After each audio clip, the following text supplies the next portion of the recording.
Chapter 252, I Am a Coward. On the highest floor, the 36th floor, of the Golden Bridge Hotel, the Jin High Fellowship Party had officially started. Most of the participants present at this event were well-known figures from various sectors of Jin High City. On the contrary, only a minority consisted of students who were about to graduate from Jin High University. The Jin High Fellowship Party held this year was the grandest one yet, and the number of people invited this year was also the highest compared to past occasions. As a result, the soon-to-be graduates of Jin High University were provided with more career prospects. This was especially true for players of God's domain. Many people from all walks of life had an optimistic view on God's domain's future, because aside from allowing its players to experience battles and adventures, God's domain also allowed players to enjoy various lifestyles and forms of entertainment. The array of activities one could experience in God's domain was much more abundant than in the real world, and this aspect of the game allowed many corporations in the real world to integrate and develop themselves in the game. Currently, there was an energetic old man in his 60s, who wore a white tunic, sitting at a corner of the event venue. Meanwhile, surrounding the old man were some of the most influential and powerful figures of Jin High City. Zhao Ruoxi's second uncle, Zhao Jianhua, was seated among these powerful personages as well. "Are they not here yet?" the old man in the white tunic suddenly asked He Yukai, who stood beside him. "They've already arrived, but," He Yotsai's expression faltered as he hesitated on his words. The elderly man before him was both the headmaster and chairman of Jin High University, Su Wenqing, and he was a very influential man in Jin High City. The reason being, under Su Wenqing's tutelage, many students had graduated from Jin High University with outstanding achievements, and such a contribution made Su Wenqing a well-known and well-respected character in the various sectors of Jin High City. Su Wenqing's influence was so great that he could easily send Jin High City into an uproar with his words alone. "Speak," Su Wenqing suddenly said in a cold voice. "They're outside right now," He Yukai answered feebly, the sudden pressure making the knees of an inexperienced youth like him go weak. "Since they're already outside, why aren't they coming in?" Su Wenqing questioned. "Don't tell me they want this decrepit old man to invite them in? Who do they think they are? They actually want Elder Su to invite them in? Do they think that, just because they're good at playing a game, they can disregard us?" Zhao Jianhua angrily said. "You few, go take a look at the situation and call them up. Tell them that I said so." Su Wenqing felt that something was amiss after light contemplation. Aside from the professional players from gaming workshops, quite a few well-known figures from fighting competitions were still absent from the event as well. "Yes." Receiving the command, Su Wenqing's bodyguards, who stood by his side, immediately took the elevator down the hotel. These bodyguards wore black suits and black sunglasses, and all of them had tall and robust bodies. "I don't understand what is going through these people's minds. What's the point of staying downstairs instead of coming up? Has something happened downstairs?" Zhao Jianhua felt furious at the absentees, and his view of professional gamers lowered even further now. In his opinion, no matter how good a gamer was, they were, in the end, still gamers. Without corporations supporting and financing them, they would only remain as small fries in society. "I, too, am curious. Just what sort of mentality do young people have nowadays? Maybe we old folks are no longer able to keep up with the changing times?" said a middle-aged man dressed in black martial artist clothing with a self-deprecating laugh. As if he was a great ocean, the man gave others a calm and gentle feeling, and one would not be able to find a hint of energetic spirit coming off this man. However, nobody present in the room would dare look down on this middle-aged man. The reason being, this man was Jin High City's well-known martial arts master, Chen Wu. Several years ago, Chen Wu was the reigning champion of Jin High City's fighting competition. He was the uncontested number one back then. However, now that he was older, he no longer participated in any fighting competitions. Instead, he had started his own dojo in Jin High City, which was very well received. Master Chen Wu must be joking. Young people nowadays just don't know the immensity of heaven and earth. It is only a virtual reality game. With Master Chen Wu's skills, if you enter that game called God's Domain, you can easily become one of the apex experts there, Zhao Jianhua said. The real world and the virtual world are different things entirely. Moreover, times have changed. The future belongs to the younger folk now. Chen Wu shook his head. As a martial arts practitioner, he was very sensitive towards matters that occurred around him. He could clearly feel the change of an era approaching quickly. It was especially true with the appearance of God's Domain. Ignoring the fact that corporations all over the world were already investing in God's Domain one after another, just the number of players the game had already surpassed one's imagination. Anybody could easily tell how huge a potential God's Domain had. Moreover, there had to be yet another secret being kept hidden about God's Domain. Although Chen Wu did not know what exactly this secret was, he did know that it was a secret capable of attracting the countless corporations around the world to scramble madly over. The virtual reality game known as God's Domain was definitely not as simple as it appeared to be. Meanwhile, although the various major corporations in Jinhai City had similarly invested in God's Domain, they were simply like stray cats that smelled the scent of fish. They had no idea at all what sort of secrets God's Domain possessed. After Chen Wu and Zhao Jianhua chatted for a bit, Su Wenqing received a call from one of his bodyguards. Elder Su, the people down here say that they have an important matter they need to do right now. They will need some time before they can go up. Important matter? What could be more important than the fellowship party this time? Don't they want the sponsorship and support from other corporations anymore? Su Wenqing's tone turned grim. Although he did not show it on his face, many who knew Su Wenqing's temper immediately realized he was angry. It seems that they are trying to meet with one of Zero Wing Guild's upper management. However, there are too many people lining up right now, so it will be some time before they are done. Zero Wing Guild? Is it a guild from God's Domain? Su Wenqing asked, curious. Wasn't it just a gaming guild? Was there a need for so many famous gaming workshops to try to suck up to it? Could this Zero Wing Guild be a very powerful existence within God's Domain? Although Su Wenqing did not play virtual reality games himself, he was still familiar with the well-known guilds within the virtual reality world. Even so, Zero Wing was not among the famous guilds he knew of. They say that Zero Wing is an extremely famous guild in Star Moon Kingdom. In certain aspects, Zero Wing is even superior to first-rate guilds. Many corporations are also wishing to meet the upper management of Zero Wing. However, due to Zero Wing being overly mysterious, nobody has ever found a chance to make contact, so none of them want to miss this chance right now. Putting it in such a way, this means that Zero Wing Guild isn't an existence that can be ignored. Su Wenqing grew interested in this Zero Wing Guild, especially since such a guild had appeared in a city like Jinhai City. To think that such an amazing guild has appeared in our Jinhai City without this old man knowing. Since it is so, invite this representative of Zero Wing Guild to come up and have a chat. This old man wishes to see just what kind of person this representative is. Moreover, it would not be a good thing to have so many participants of the fellowship party staying downstairs instead of being present at the actual event. He might as well have the representative of Zero Wing come up. That way, the guests from other gaming workshops could also participate in the fellowship party. Everyone was shocked and they heard Su Wenqing actually inviting an unknown guild representative to the fellowship party. Meanwhile, outside the Golden Bridge Hotel, Su Wenqing's bodyguards had already met up with Shifeng. They then relayed their employer's intentions to Shifeng, inviting him upstairs. However, to these bodyguards' surprise, Shifeng immediately rejected the invitation. Mr. Shifeng, Elder Su is wholeheartedly inviting you to join him upstairs. I guarantee that you will not be disappointed, the leader of the bodyguards patiently persuaded Shifeng. I understand. However, I am still not done with the recruitment here.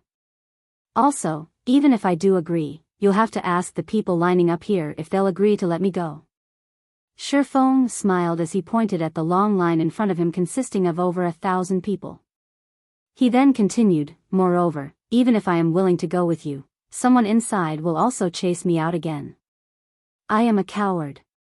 That person has threatened me and said that I am not allowed to set even a foot in the hotel. I still have many people I need to interview, so please stop making things difficult for me. Su Wenqing's bodyguards were immediately rendered speechless. Wasn't this just blatant disregard of them? However, they had no choice but to report this matter back to Su Wenqing.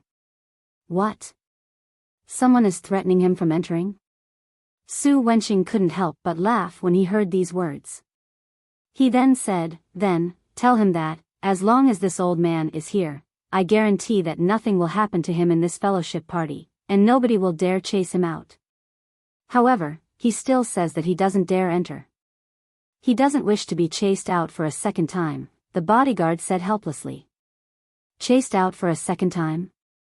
Does that mean he was originally a guest of this fellowship party? Yes. Su Wenqing was stunned. However, anger immediately shot to his head when he finally reacted. Someone had actually dared to chase out a guest that he invited. Wasn't this just giving him a slap across his old face? Who dares chase away a guest I invited? At this moment, Su Wenqing's voice turned extremely chilling. Although he was not a martial artist himself, the pressure he emitted caused many of those present to become fearful. The bodyguard trembled as he slowly said, "He Yukai." Chapter 253, 5 Demon Generals. Good. Very good. Although Su Wenqing was smiling, the tone he spoke with was as chilling as the winter cold.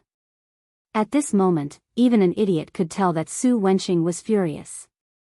Due to the conversation being held over the phone, nobody but Su Wenqing himself could hear what his bodyguard had said. However, based on the words Su Wenqing had spoken, the people around him knew that someone had done something to badly anger Su Wenqing. Where a matter such as chasing away an invited guest was concerned, neither Chen Wu nor Zhao Jianhua had such courage to do so, as doing so was equivalent to giving Su Wenqing a slap across his face. Everyone valued their prestige. Since this person had dared give Su Wenqing a slap, then this person shouldn't expect Su Wenqing to welcome it with a smile. At this moment, Zhao Jianhua, Chen Wu, and everyone else started feeling pity for the person that angered Su Wenqing. This was practically bearding the lion in its den, a truly suicidal action. However, they were also very curious about the person that dared to chase away an invited guest. They wanted to know just who this daring person was. "He Yukai, come over here." Su Wenqing looked at He Yukai, who was cluelessly standing at one side. Confused, He Yukai thought Su Wenqing had some orders for him to carry out, failing to notice that Su Wenqing's chilling intent was directed at him. "Go downstairs and invite that person up here. If he isn't willing to come up, then you don't have to come back either," Su Wenqing said coldly. "Headmaster, this..." He Yukai was utterly confused about the meaning of Su Wenqing's words. "You'll naturally understand after you go downstairs." Su Wenqing sent a glance at the bodyguard beside him. The bodyguard intuitively understood Su Wenqing's intentions, and he immediately grabbed He Yukai and dragged him towards the elevator. "Headmaster Su, there must be a misunderstanding somewhere. I really didn't do something like that." He Yukai shouted in a panic, the fat on his body jiggling. Even if he was given 100 lives, he would never dare kick out an invited guest. He was merely a student of Jinhai University, and nobody among the invited guests was someone he could afford to offend. If he had to name someone that he had really driven away, then the only person that came to mind would be Shifeng. However, Shifeng was simply a student that was not worth mentioning. He was not an invited guest at all. No matter how He Yukai looked at this situation, Shifeng would not be related to it in any way. "This brat sure has guts," Zhao Jianhua said in an ambiguous tone. It was unknown whether he was actually praising He Yukai or disparaging him. However, everyone else was in full agreement with Zhao Jianhua's words. The bystanders could clearly tell that this incident was caused by He Yukai. This incident had truly given them a shock. He Yukai was merely a student council president, an insignificant existence, yet he had actually dared to recklessly abuse the little power he was given.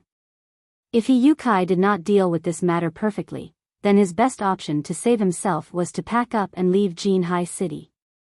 Otherwise, only a tragic end awaited him. Meanwhile, Zero Wing's recruitment location had already become the most eye-catching sight on this street. Before he knew it, Shifeng had recruited many new people for his guild. Some well-known workshops in Jinhai City were even included among them. The members of these workshops were all relatively skilled. However, since they didn't have a top-tier expert leading them, they had a difficult time obtaining good equipment in God's domain. The reason being, a majority of the high-quality equipment could only be obtained from a dungeon, while a minority came from field bosses. However, to a guildless workshop, field bosses were simply an unattainable dream. This situation resulted in the workshops having a hard time making money in God's domain. Hence, many of these workshops wished to join a guild, a powerful guild, in particular. If they had a top-tier expert guiding them, dungeon diving would become a much easier endeavor. Moreover, compared to groping in the dark by themselves, they could improve themselves with much greater efficiency by learning techniques from the said expert. Meanwhile, the Zero Wing Guild was undeniably the best option available in Jinhai City for these guildless workshops. Currently, none of the guilds in Jinhai City had officially become a rated guild. In the past, if Shadow had not spent a humongous sum of money to annex a large number of workshops and recruited some new members with great potential, it would have had no way to quickly become a third-rate guild. In such a situation, Shadow would have also fallen in the competition over White River City, as this was the brutality of God's domain. The 5 demon generals have yet to show up even now. Could they be uninterested in joining Zero Wing?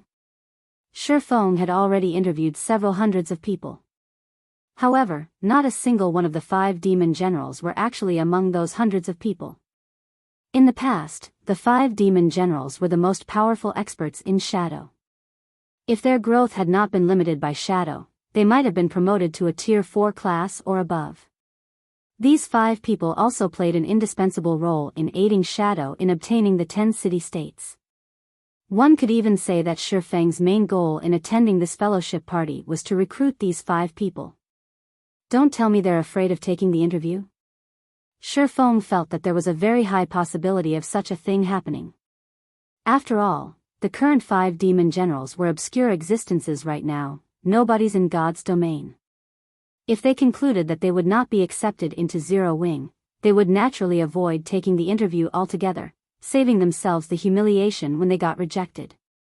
Thinking up to this point, Shifeng felt troubled. It was very possible for these 5 people to be inside the fellowship party right now. Yet, he had no way of entering the actual event venue.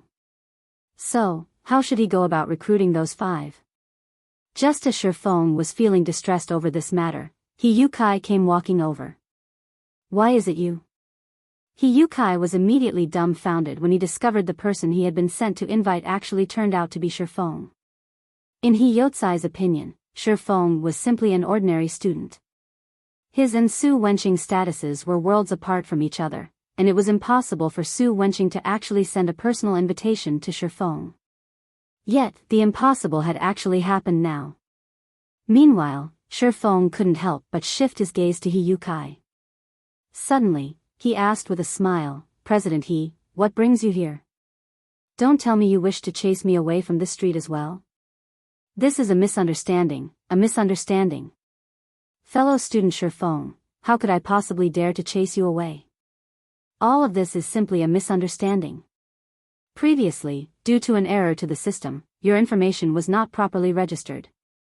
However, everything is fine now. Fellow student Shifeng, you can now participate in the fellowship party as well." Yukai said with a fawning smile. "President He, I am a very cowardly person.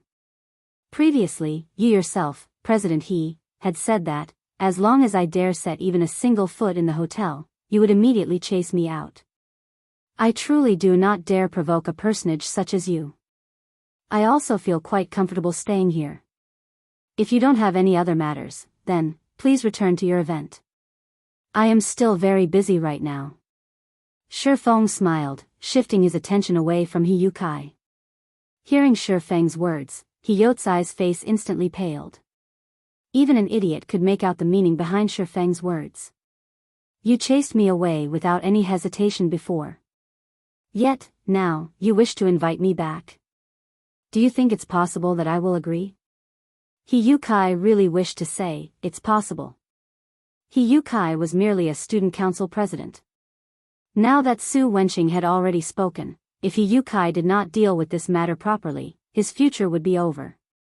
Moreover, with Su Wenqing's horrific reach, He Yukai did not even dare to think about having a future. Noticing Su Wenqing's bodyguard coldly looking at him, He Yotsai's body shuddered with fear. Immediately, he did something that shocked even Shi Feng himself. He Yukai immediately knelt before Shi Feng, hugging Shi Feng's thigh as he cried like a little girl, saying, "Fellow student Shi Feng. No. Brother Feng. I was the one in the wrong.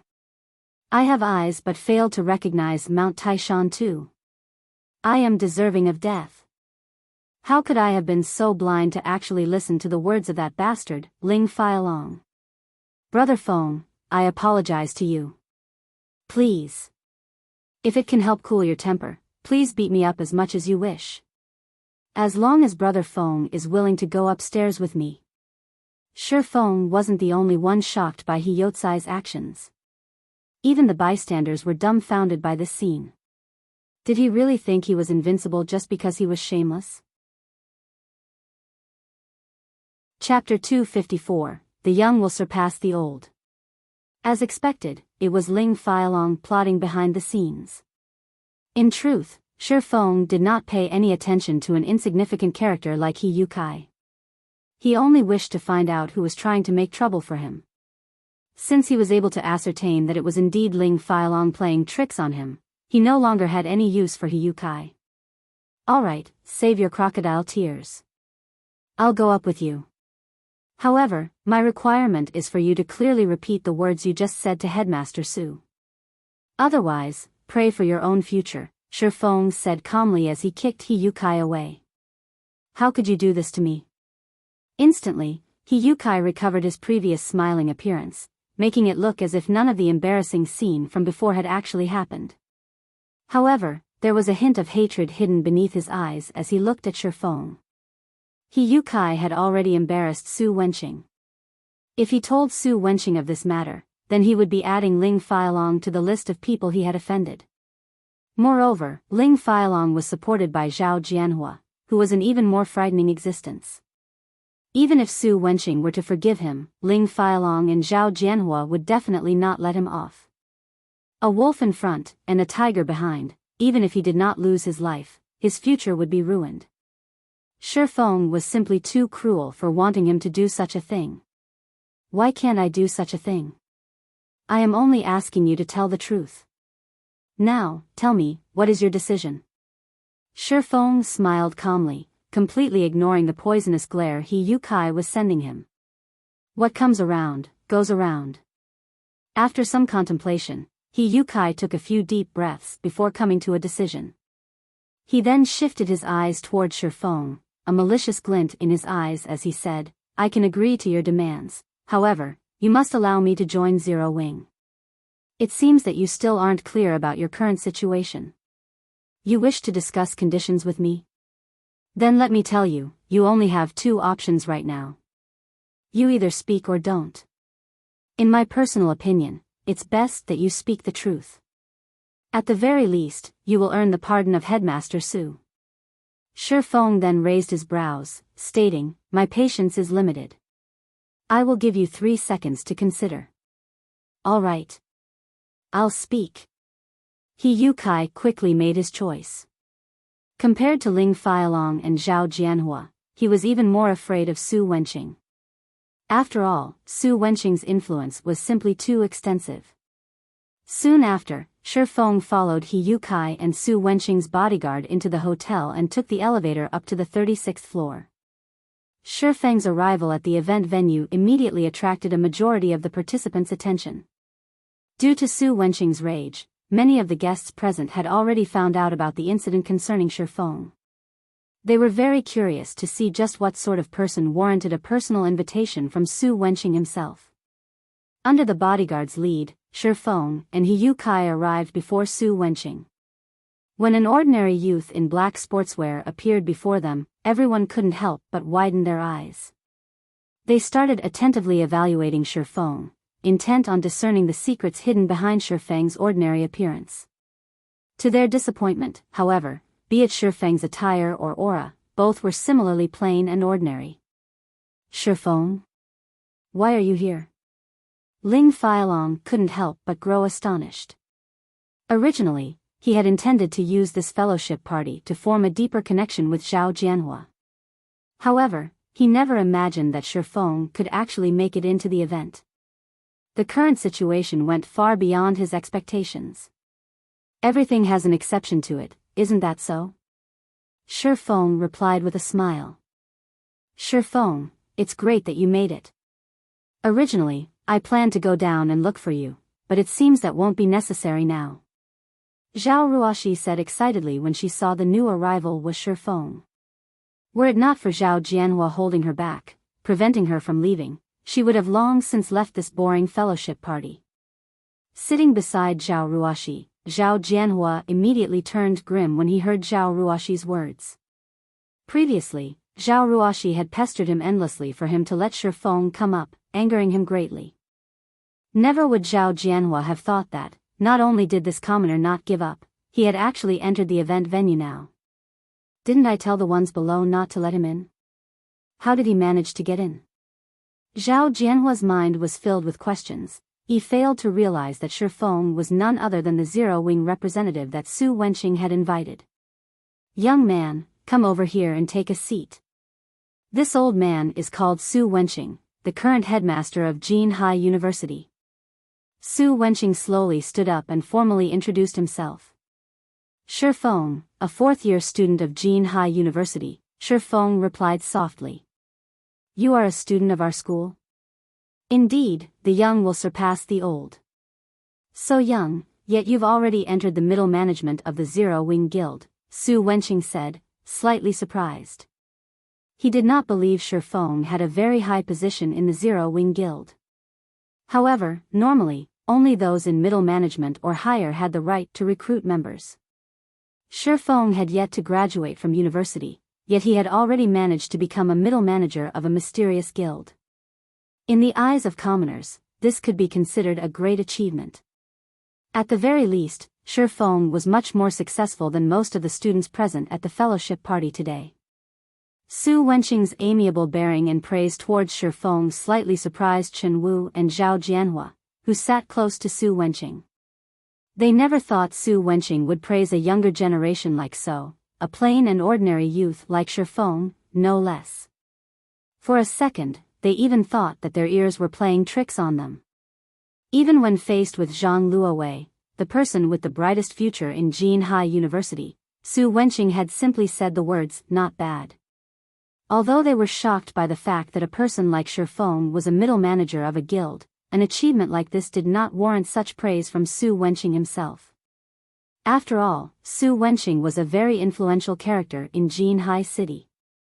However, Su Wenqing held an optimistic view on Shi Feng's future. Shi Feng's temperament, which was as calm as the great ocean, especially solidified this opinion of his. This was not something a youth like him should have, or to put it bluntly, it should be impossible for a youth like Shi Feng to possess such a temperament. If not for the fact that Su Wenqing had met with countless people, and had seen all sorts of people throughout his life, he too would not have discovered this particular trait of Shi Feng's. Being capable of entering the middle management of such a powerful guild clearly showcased Shi Feng's ability. Before long, Shi Feng would definitely enter the upper management of the guild, hence why Su Wenqing was being so courteous with Shi Feng. Headmaster must be joking. Shi Feng laughed. After Su Wenqing exchanged a few words with Shi Feng, Su Wenqing shifted his gaze once more to He Yukai, who was currently trembling where he stood. Su Wenqing demanded coldly, speak. What happened? Although Su Wenqing's voice was soft, it was filled with oppressiveness. Frightened, He Yukai no longer dared hide anything from him. Ling Failong was the one that told me to do everything. He said he did not wish to see Shifeng entangled with fellow student Zhao Ruoxi. Hence, under his coercion, I did not register Shifeng for the fellowship party. He Yukai immediately pointed towards Ling Failong, denouncing him. At this moment, he no longer cared about the consequences of his words. Immediately, everyone's attention shifted to Ling Failong. Ling Failong instantly felt a huge pressure bearing down on him. At this moment, Ling Failong felt utterly powerless, his breathing faltering. He was at a complete loss for words right now. Anything he said would easily offend others. He also never imagined that Shifeng would have Zero Wing Guild as his backing. Since you have nothing to say for yourself, then please leave this place. The Jin High Fellowship Party does not welcome you, Su Wenqing said abruptly in a deep tone, the rage contained within his words clear for all to hear. Looking at Ling Failong's expression, it was obvious what he Yukai had said was the truth. Following which, two robust bodyguards walked towards Ling Failong, clearly intending to send Ling Failong on his way. Elder Su, please wait a moment, Zhao Jianhua suddenly spoke up. Meanwhile, standing beside Zhao Jianhua were two of Shadow's major shareholders, Lan Hailong and Zhang Luowei. Chapter 255, There is only one protagonist. Zhao Jianhua's deep voice suddenly caused the splendorous and lively venue to go silent. Everyone present knew that, once Su Wenqing made a decision, nobody was allowed to interfere with it. However, Zhao Jianhua actually stepped in and tried to interrupt Su Wenqing. Suddenly, the atmosphere within the event hall turned extraordinarily intense, like a minefield where a single misstep could trigger a massive explosion. In reply to Zhao Jianhua's interruption, Su Wenqing did not speak any words. Instead, he merely stretched out his hand, halting the two bodyguards from dragging Ling Failong away. He then returned his focus to Zhao Jianhua, his eyes carrying a questioning look. He wanted to know just what sort of reason Zhao Jianhua had for going against his decision. Zhao Jianhua was one of the main sponsors for the Jin High Fellowship Party. He was also one of the directors of the Zhao Group, a major corporation in Jin High City. Hence, Su Wenqing could not simply ignore Zhao Jianhua's opinion. Elder Su, I am the one who allowed Ling Failong to prevent Shifeng from entering this place. Moreover, I feel that I did not make any mistake in this decision. Please don't make things difficult for Failong. Zhao Jianhua then added with a laugh, as for the reason why I didn't allow Shifeng to enter, it was simply because I did not want him to continue associating with Ruoxi. Please understand my decision, Elder Su. Second uncle, I've already said that our relationship isn't what you imagined it to be. Zhao Ruoxi argued immediately, her crescent brows slightly wrinkled. Listening to the niece and uncle pair bickering with each other, Su Wenqing, with his many years of experience, instantly figured out the crux of the matter. Suddenly, he laughed and said, it is indeed good to be young. Since it is a matter between young people, then I will not intervene. Ling Failong immediately let out a sigh of relief when he heard Su Wenqing's words. If he were truly chased out of the fellowship party, then his reputation would be in tatters. Fortunately, he had Zhao Jianhua on his side. Ling Failong gave Shifeng a look that seemed to say, so what if you received praise from Elder Su? Aren't I still completely fine right now? Shifeng merely shrugged at Ling Failong's provocation, paying him no mind at all. Right now, his sole goal for coming upstairs was to look for the 5 demon generals. Ling Failong could do whatever he wanted for all Shifeng cared. However, if Ling Failong dared to actively seek trouble with him again, then he couldn't be blamed for responding in kind. At this moment, the elegant and handsome-looking Lan Hailong sent a glance at Zhang Luowei, who currently stood beside him. Fellow student Shifeng, please wait a moment. Zhang Luowei stepped forward, hurrying to Shifeng as he shouted, I have been looking forward to meeting with Zero Wing for a long time now. I never would have thought I would get the chance to do so at this fellowship party. I hear that Zero Wing has plenty of experts, and each and every one of them has extraordinary skills. Fellow student Shifeng, as a middle manager of Zero Wing, I believe that you must definitely be skilled. Hence, I wish to seek some pointers from you. We can also take it as an entertainment for this fellowship party. I wonder, what is fellow student Shifeng's opinion on this matter?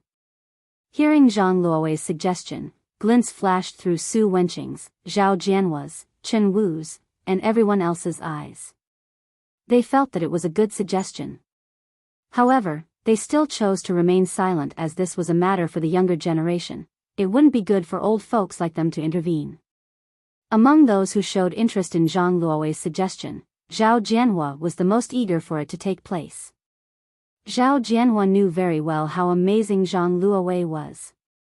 After all, even a martial arts master like Chen Wu looked favorably upon Zhang Luowei.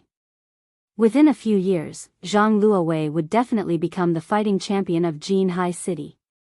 Meanwhile, if Shifeng embarrassed himself in front of Ruoshi right now, at the very minimum, he could make Zhao Ruoshi understand how ordinary Shifeng actually was.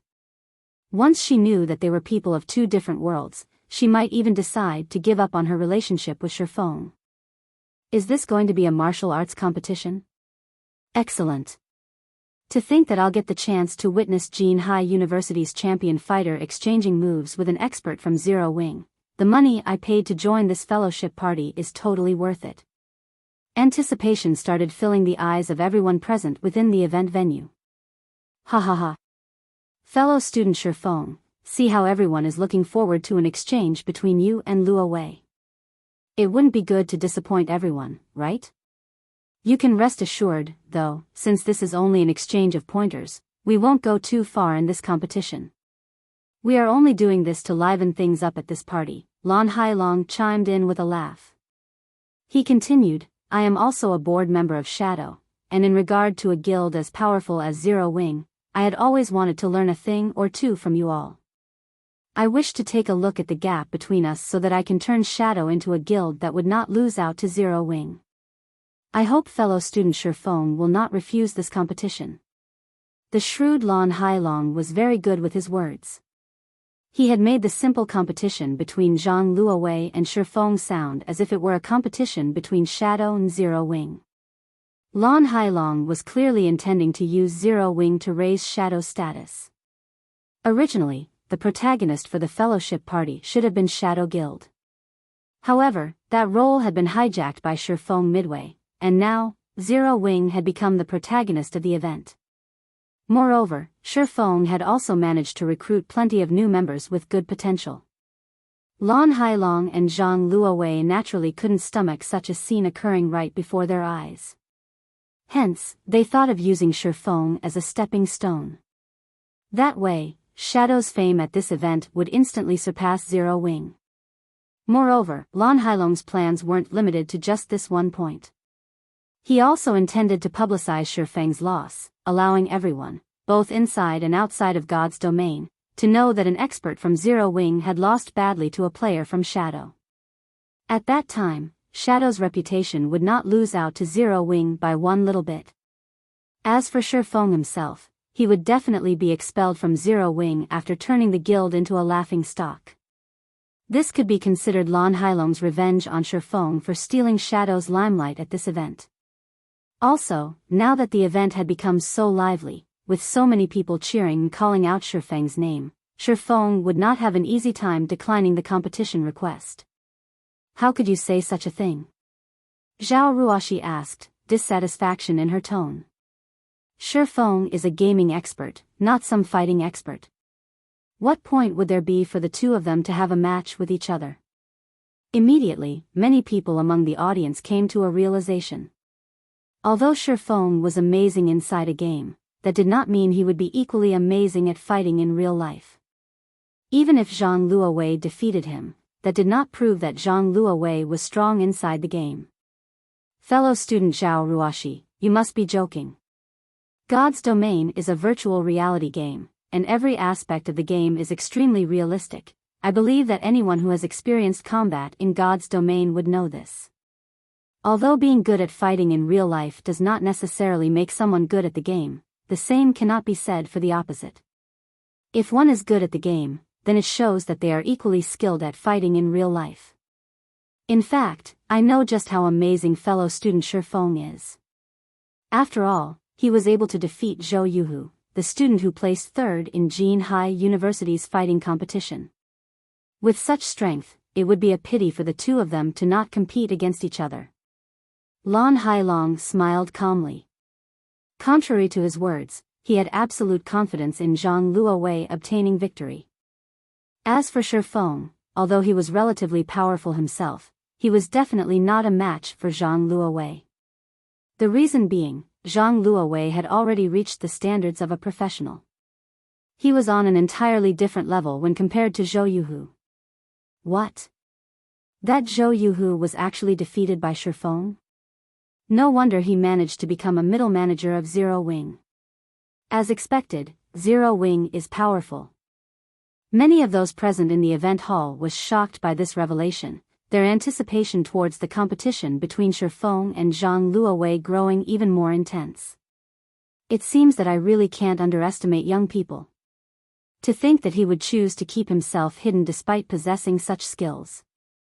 It is truly rare for a youngster like him to have such a humble heart, Su Wenqing commented, his evaluation of Shi Feng rising even higher now. With such a temperament, his future achievements would definitely be extraordinary. Chief Zhao, don't you think your requirements are a little too high? You should just let the younger folk handle themselves. It wouldn't be right for us older generations to constantly stick a hand into their matters. It can't be true, right? He managed to defeat Zhou Yuhu with a small body like that? Zhao Jianhua looked at Shi Feng suspiciously. He had a good grasp on the standards of the fighting competition held in Jin Hai University. It was also the reason why he admired Ling Feilong's achievement of obtaining 9th place in the competition. Alright, then. Since everyone is looking forward to it so much, how could I bear to refuse? Shi Feng laughed. Lan Hailong was still as good with words as he had been in the past. Shi Feng had a very clear understanding of Lan Hailong. Lan Hailong was also the cause for his decade of hard work going to waste. Shi Feng remembered this point very clearly. Originally, Shi Feng had not intended to seek trouble with Lan Hailong in this life. After all, those matters had all occurred in his previous life. Hence, Shi Feng decided that, as long as Lan Hailong did not provoke him in this life, he couldn't care less what Lan Hailong did. Yet, Lan Hailong just had to come looking for trouble. Since it was so, Shi Feng would not remain courteous with Lan Hailong. It was also a good chance for him to rid himself of past grudges. Chapter 256, Demon. The brat actually agreed. It seems he still has some courage to him. Zhao Jianhua's opinion of Shi Feng changed slightly. Zhang Luowei was reputed to be a genius at fighting, and his mastery of Luohan Quan was very high.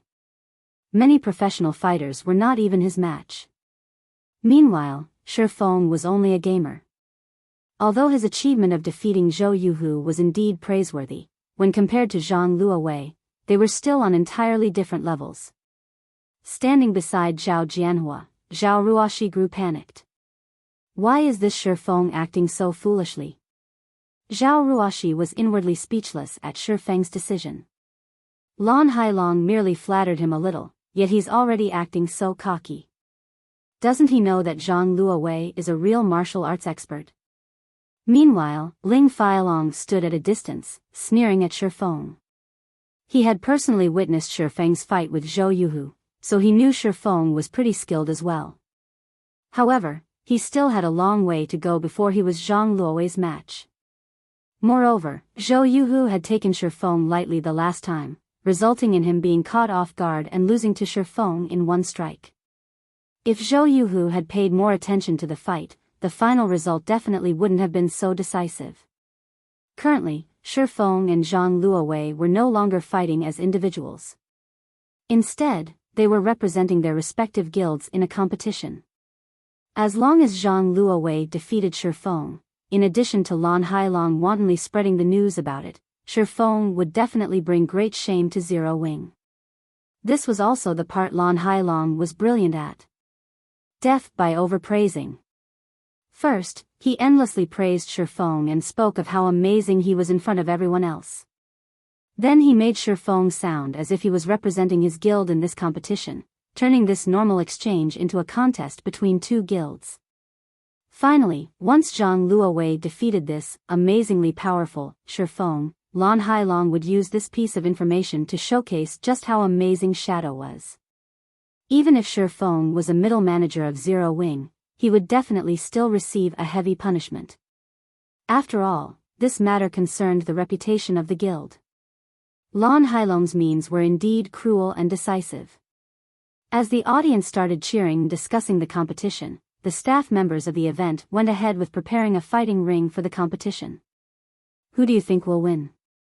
Of course it is Zhang Luowei. He is my idol. During the university's fighting competition, he obtained first place with great ease. None of the contestants could take 3 moves from him before being defeated.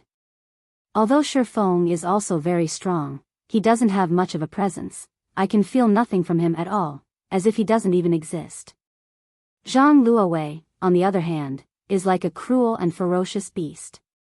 When I stood near him, I could feel a heavy pressure bearing down on me. When his eyes landed on me, I even felt a shiver go down my spine. I agree. Shifeng might be an expert in God's domain, but this is a real-life martial arts competition. It would be good if he could survive 10 moves from Zhang Luowei. If this fight was held in God's domain, however, it would definitely be an interesting duel. While everyone was feeling pessimistic about Shifeng's chances of winning, Zhou Yuhu, who was resting at a corner of the event hall, walked up to Zhang Luowei's side. Brother Zhang, you have to be careful when you are going up against Shifeng. I've fought with him before. Although he doesn't have remarkable strength, and his physique is no good as well, he is very experienced in combat. He has a very good grasp of when to take action, and his fists and feet are extremely nimble, Zhou Yuhu said. Little Hu, you're overthinking things. Even if Shifeng has reached the level of a professional, I can likewise defeat him with ease. Don't worry, I'll return the shame he brought to you, Zhang Luowei laughed as he clapped Zhou Yuhu's shoulders. He was completely unaffected by Zhou Yuhu's words. When one reached his level of skill, one's determination would be as hard as steel. Certainly, Zhang Luowei was not underestimating Shifeng. He had simply reacted this way due to the arrogance of an expert. He would have confidence no matter what kind of enemy he faced. Brother Zhang. Zhou Yuhu knew that his advice had fallen on deaf ears.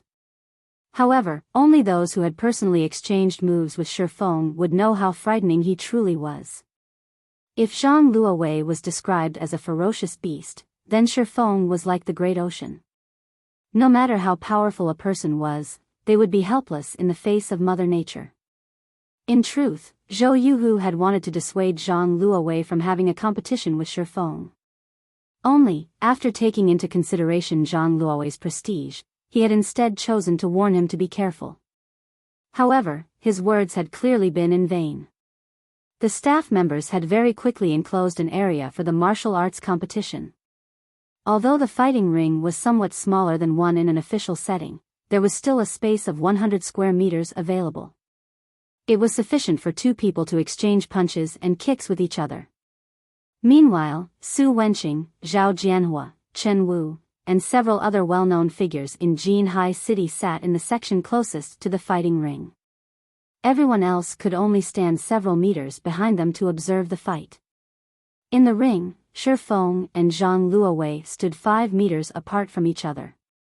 The former was an ordinary man who had no presence whatsoever, while the latter was like a muscular beast that looked as if he could swallow a man whole. The imposing aura Zhang Luowei emitted could cause others to tremble in fear. A great battle between these 2 men could happen at any moment now. Meanwhile, the audience around the ring started tensing up, their eyes locked on the 2 fighters' every movement. Unlike a fight between ordinary people, which would take a long time to finish, an exchange between experts would end in an instant. Hence, they were deeply afraid of missing out even the slightest detail of the brilliant exchange between the 2. In contrast, Su Wenqing and the other influential characters were currently talking cheerfully with one another. Master Chen Wu, as an ex-professional fighter and a martial arts master, which of the 2 do you think will win in this competition? Su Wenqing asked, a small chuckle escaping his lips as he caressed his beard. I can't say for sure. In a martial arts competition, strength and luck are both equally important. If I were to judge solely based on presence and physique, then Zhang Luowei is clearly a cut above Shifeng. However, I have never personally witnessed how skilled Shifeng is, so I can't make a clear judgment. Chen Wu shook his head, not providing a definite answer. If it was anyone else, even if it was the first time for Chen Wu to meet them, he could still determine the person's strength based on the presence he felt. He would then further evaluate the person's physique and make a rough evaluation. In Shifeng's case, however, Chen Wu could sense nothing from him. Shifeng's presence was so weak that Chen Wu might overlook him. If Shifeng were just an ordinary person who had not defeated a combat expert like Zhou Yuhu, then Chen Wu would definitely conclude Shifeng was a harmless white rabbit, an insignificant existence. Yet, defying all expectations, this little white rabbit had actually defeated a ferocious tiger like Zhou Yuhu. Hence, Chen Wu could not help but re-evaluate his opinion of Shifeng. After all, if a little white rabbit could get rid of a ferocious tiger, who would believe that it was still a little white rabbit? Even if Shifeng was a little white rabbit, he was still a rabbit demon that was capable of killing a tiger. If Shifeng had truly cultivated into a demon, then his presence was merely a facade. If one had cultivated into a demon, while the other was still an ordinary animal, the two would be on entirely different levels. However, experts capable of cultivating themselves into a demon were extremely rare existences.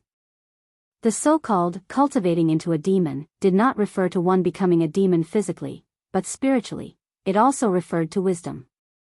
When an expert reached this realm, the martial arts they practiced would no longer be something inanimate, it would start to take on life. However, a youth like Shifeng should not be capable of reaching such a realm yet. Hence, Chen Wu could not determine Shifeng's degree of mastery. Master Chen Wu, how can your keen eyes fail to make a judgment? Both Shifeng and Zhang Luowei are just youngsters.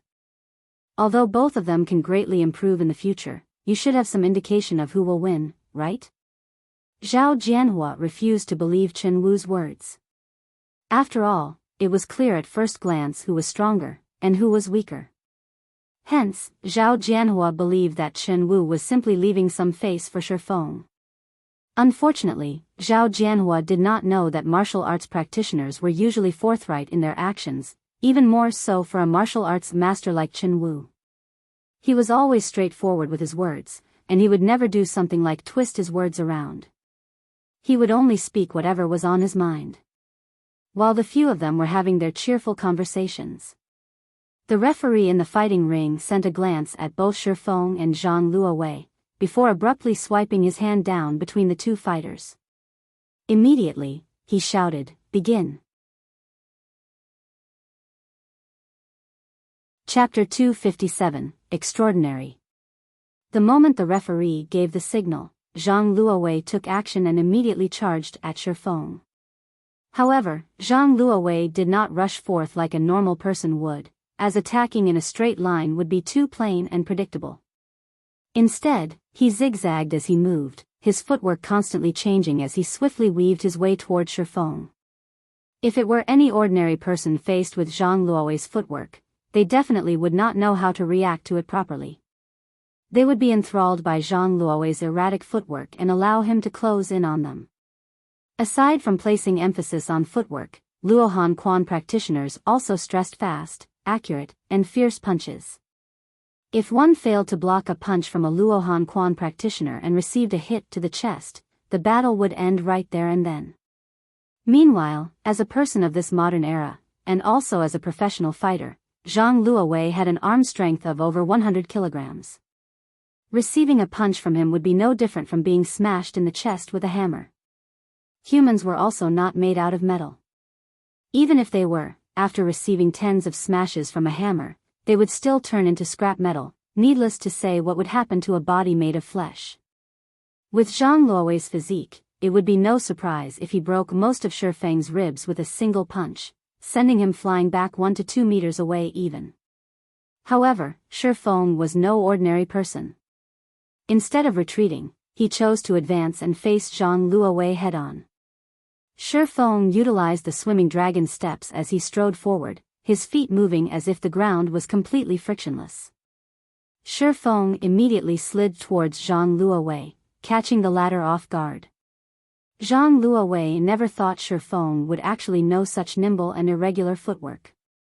Right now, he could not find any way to land a good punch on Shi Feng. Shi Feng had over a decade of campaigning in God's domain.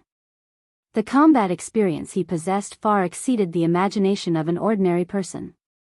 After all, there had been no dearth of martial arts masters and powerful boss monsters to serve as his opponents in the past. On the other hand, Zhang Luowei did not even possess 1,000th of Shi Feng's combat experience. Although Shi Feng's current physique was no match for Zhang Luowei's, Shi Feng made up for it by using the agility and fast reaction speed he gained from his years of battle. When fighting bosses in God's domain, even the slightest mistake could cause players to lose their lives. Among the countless boss battles Shi Feng experienced, there was many a time when he had to rely on his body's instinctive reactions instead of his eyes to make decisions. Such instinctive reactions were done under an unconscious state. If one wished to train themselves to this level, they needed to experience plenty of battles, regularly treading the line between life and death. However, one would rarely encounter such conditions for training in real life, even as a professional fighter. After all, when faced with a life-or-death situation in the real world, there was a high chance of losing one's life, and once dead, there was no second chance available. On the other hand, players could experience these life-or-death battles countless times without any risk of actual death. They could simply try again once they died in the game. This was also the reason why many professional fighters were obsessed with God's domain in the past. Only when one was placed in a life-or-death situation would one be able to display one's full potential. As long as they survived the battle, the insight they received from the battle could greatly increase their strength. Why did so many experts in the real world train at precipices?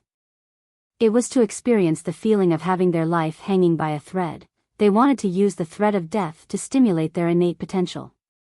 However, taking such a course was extremely dangerous. Normally, only experts dared to do such a thing. If ordinary people tried it, 10 out of 10, they would lose their lives. Meanwhile, when a player died in battle in God's domain, they could just revive with an intact body. An expert in 100 battles. After experiencing 100 battles, even an ordinary person could become a combat expert.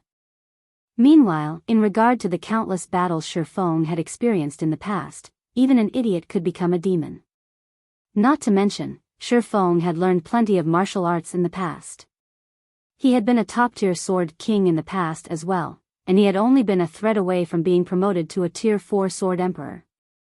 The reason he could not become a sword emperor, however, was not because his techniques had been lacking. After all, Shi Feng's combat techniques had already achieved perfection at that time, and he could easily adopt many techniques to his battles, not limiting himself to just a single style of combat. Although Zhang Luowei's footwork was nimble, Shi Feng was clearly a cut above him. Be it a punch, a chop, or a hammer strike, Zhang Luowei sent fist after fist at Shi Feng. Zhang Luowei's hammer strikes were especially deadly. If a bull received this strike, it would immediately fall to the ground and would not be able to recover within a short period of time. Unfortunately, every strike Zhang Luowei sent at Shi Feng would always rub past the edge of his clothes. Meanwhile, Shi Feng was constantly drifting around Zhang Luowei's side, revolving around him like a true dragon. No matter how Zhang Luowei tried to move, he could not escape from Shi Feng's shadow. After exchanging over a dozen moves, Zhang Luowei's heart grew panicked. Never had he imagined Shi Feng to be a martial arts expert as well. When Shi Feng executed the swimming dragon steps, he was like a true dragon traversing the 9 heavens, advancing and retreating with ease. However, Zhang Luowei also knew that Shi Feng did not dare take him head-on. Yet, if Zhang Luowei continued his successive attacks, he would sooner or later exhaust himself completely and definitely be defeated. Scram! Zhang Luowei decided to use his finishing move, Fierce Tiger pouncing on its prey, springing at Shi Feng like a hungry tiger.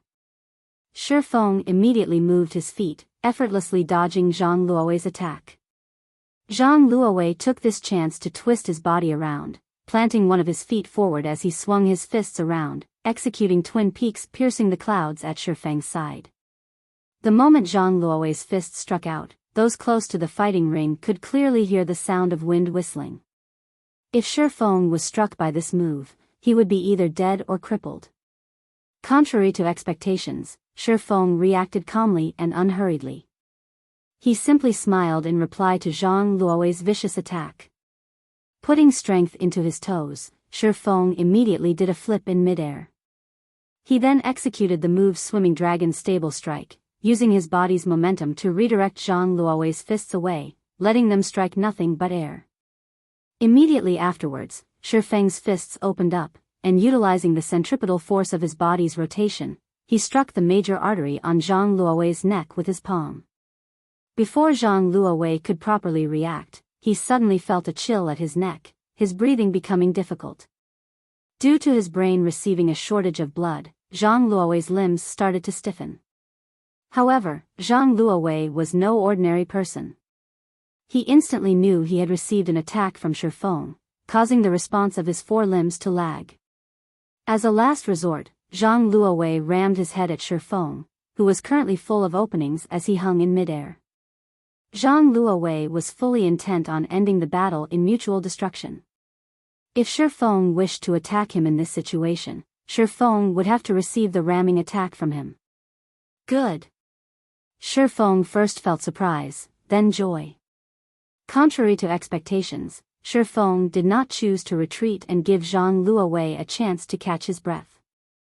Instead, Shi Feng executed the move Dragon's Palm, taking advantage of the situation to send another palm strike at Zhang Luowei's neck.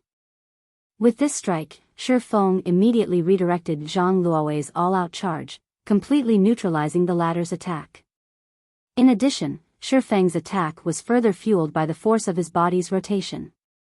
As a result, Zhang Luowei's body spun uncontrollably in mid-air after receiving the strike, just like a rotating arrow that was let loose. Right after that, Shi Feng planted his palm on Zhang Luowei's chest and abruptly struck down. Zhang Luowei's body landed heavily, a web of cracks appearing on the marble floor beneath him. At this time, Zhang Luowei fell flat on his back, blood spewing out of his mouth. Shi Feng's attack had fractured many of his ribs, and at this moment, he did not possess even the strength to speak. Zhang Luowei's eyes were filled with disbelief as he lost consciousness soon after. Although this series of complex actions sounded slow when described, in reality, everything had happened within an instant. The audience was stunned into silence. Every one of them looked at the fighting ring with dumbfounded expressions. The two in the ring were clearly locked in battle before. Before anyone could react, Zhang Luowei's body was already falling to the floor, his body not even twitching as he landed. He actually defeated Zhang Luowei? My eyes aren't playing tricks on me, right? Zhao Jianhua rubbed his eyes, thinking that he was hallucinating. However, the fact that Zhang Luowei lay on the floor, unmoving, proved that he was not imagining things. A plain and ordinary person that did not possess the presence of an expert had actually defeated a combat genius. Who could believe such a thing? Second uncle, how are Shi Feng's skills? Zhao Ruoxi proudly asked Zhao Jianhua, who was sitting beside her, her tone making it sound as if Shi Feng's victory was her own victory. Strong, very strong. However, I still feel strange when I look at him. Even though I myself am a martial arts practitioner as well, I couldn't tell what kind of technique he used to defeat Zhang Luowei, Zhao Jianhua said, his heart filled with questions. He then asked, Master Chen Wu, do you know what kind of technique he used? Chapter 258, Increased Backing. Zhao Jianhua's expectant gaze made it difficult for Chen Wu to respond. Previously, he did not have a clear grasp on Shi Feng's actual strength. He had merely felt that it was possible for Shi Feng to have already reached that realm. However, now that he had actually witnessed Shi Feng in action, shock was the only word that could describe his current state. Chen Wu had not dared to imagine that a young man in his early 20s could already attain such a high understanding of martial arts. If Shi Feng's understanding of martial arts had merely achieved perfection, Chen Wu could still attribute it to him being a genius. Yet, when Shi Feng executed his moves, his actions were like nature itself, alive and full of spirit. Such actions were impossible with theoretical understanding alone. One needed to experience extensive combat, and also undergo countless life-or-death experiences in order to attain such a level. Even Chen Wu himself had only recently reached such a level, and he was already 45 years old this year. Ever since he started practicing martial arts at the age of 16, he had participated in hundreds of battles, both large and small.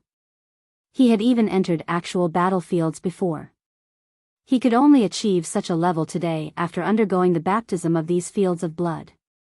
Chen Wu found it hard to believe that Shi Feng would possess so much hands-on experience. Even if he started participating in life-or-death battles in his mother's womb, it was impossible for him to achieve such a degree of perfection in only 20 years or so. As he isn't limiting himself to a single style of combat, I can't make a good judgment. In Jinhai City, however, there probably isn't another youth like him who has cultivated his martial arts to such a level. Chen Wu sighed, a soft chuckle escaping his mouth. It can't be, right? Master Chen Wu, aren't you appraising him too highly? Zhao Jianhua was shocked by Chen Wu's words. No, my evaluation is not high at all. Although Shi Feng's physique is on the weak side, in terms of actual combat strength, he would have no problem entering the top 10 of the provincial fighting tournament. Chen Wu shook his head, refuting Zhao Jianhua's words.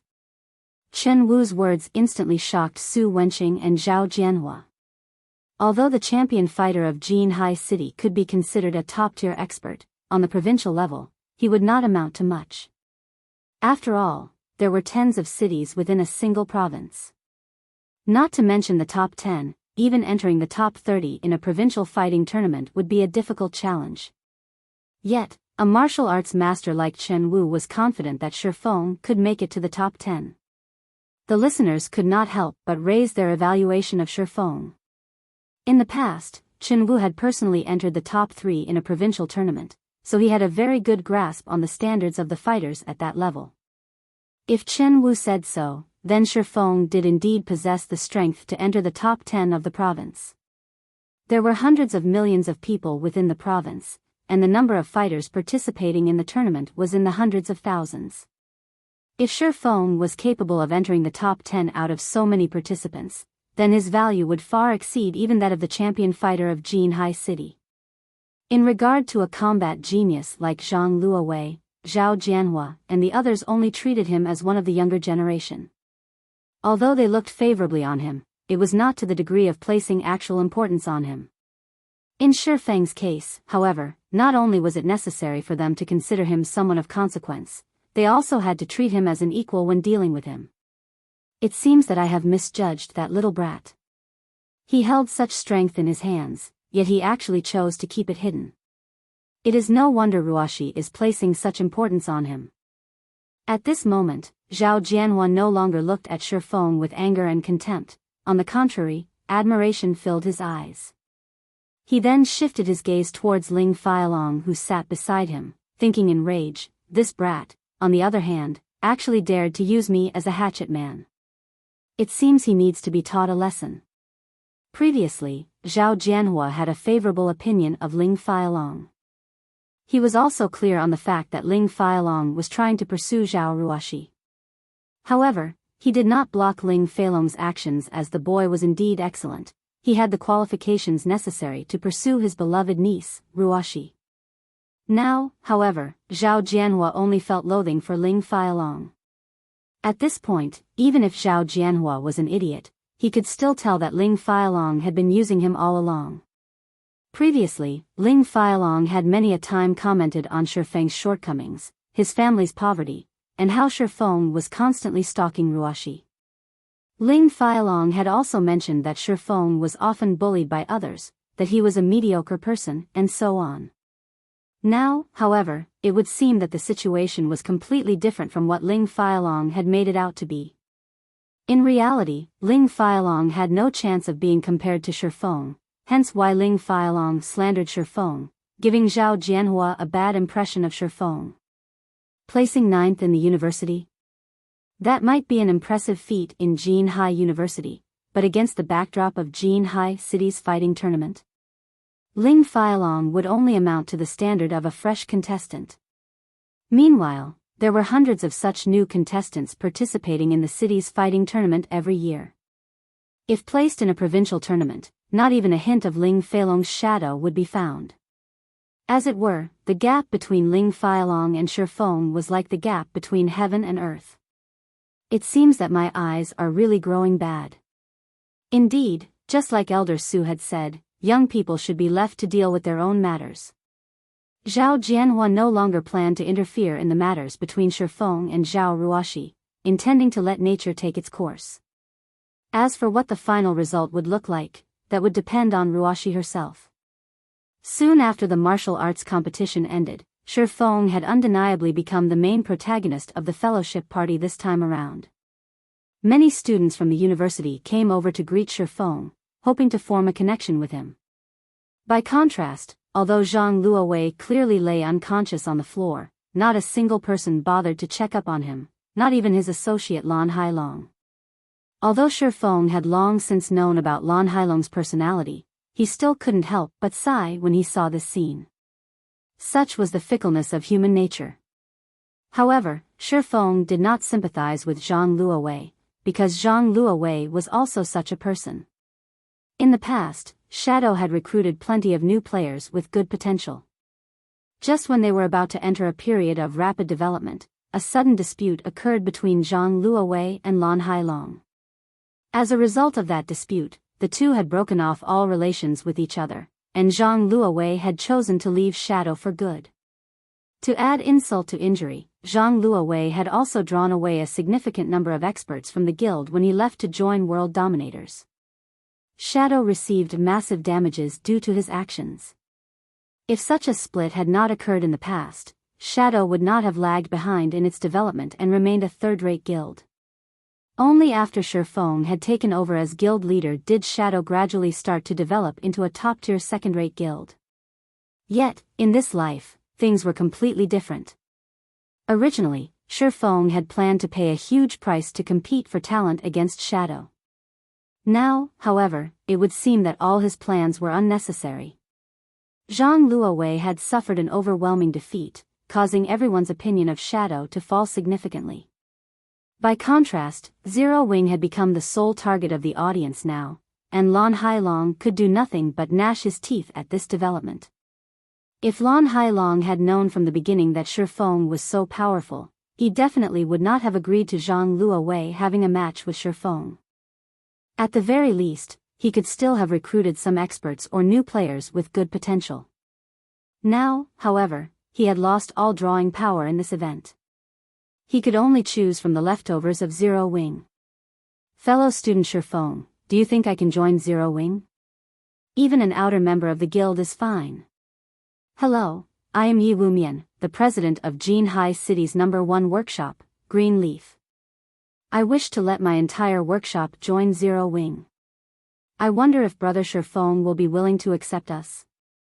We don't need many positions, only 10 official member spots, and 50 outer member spots.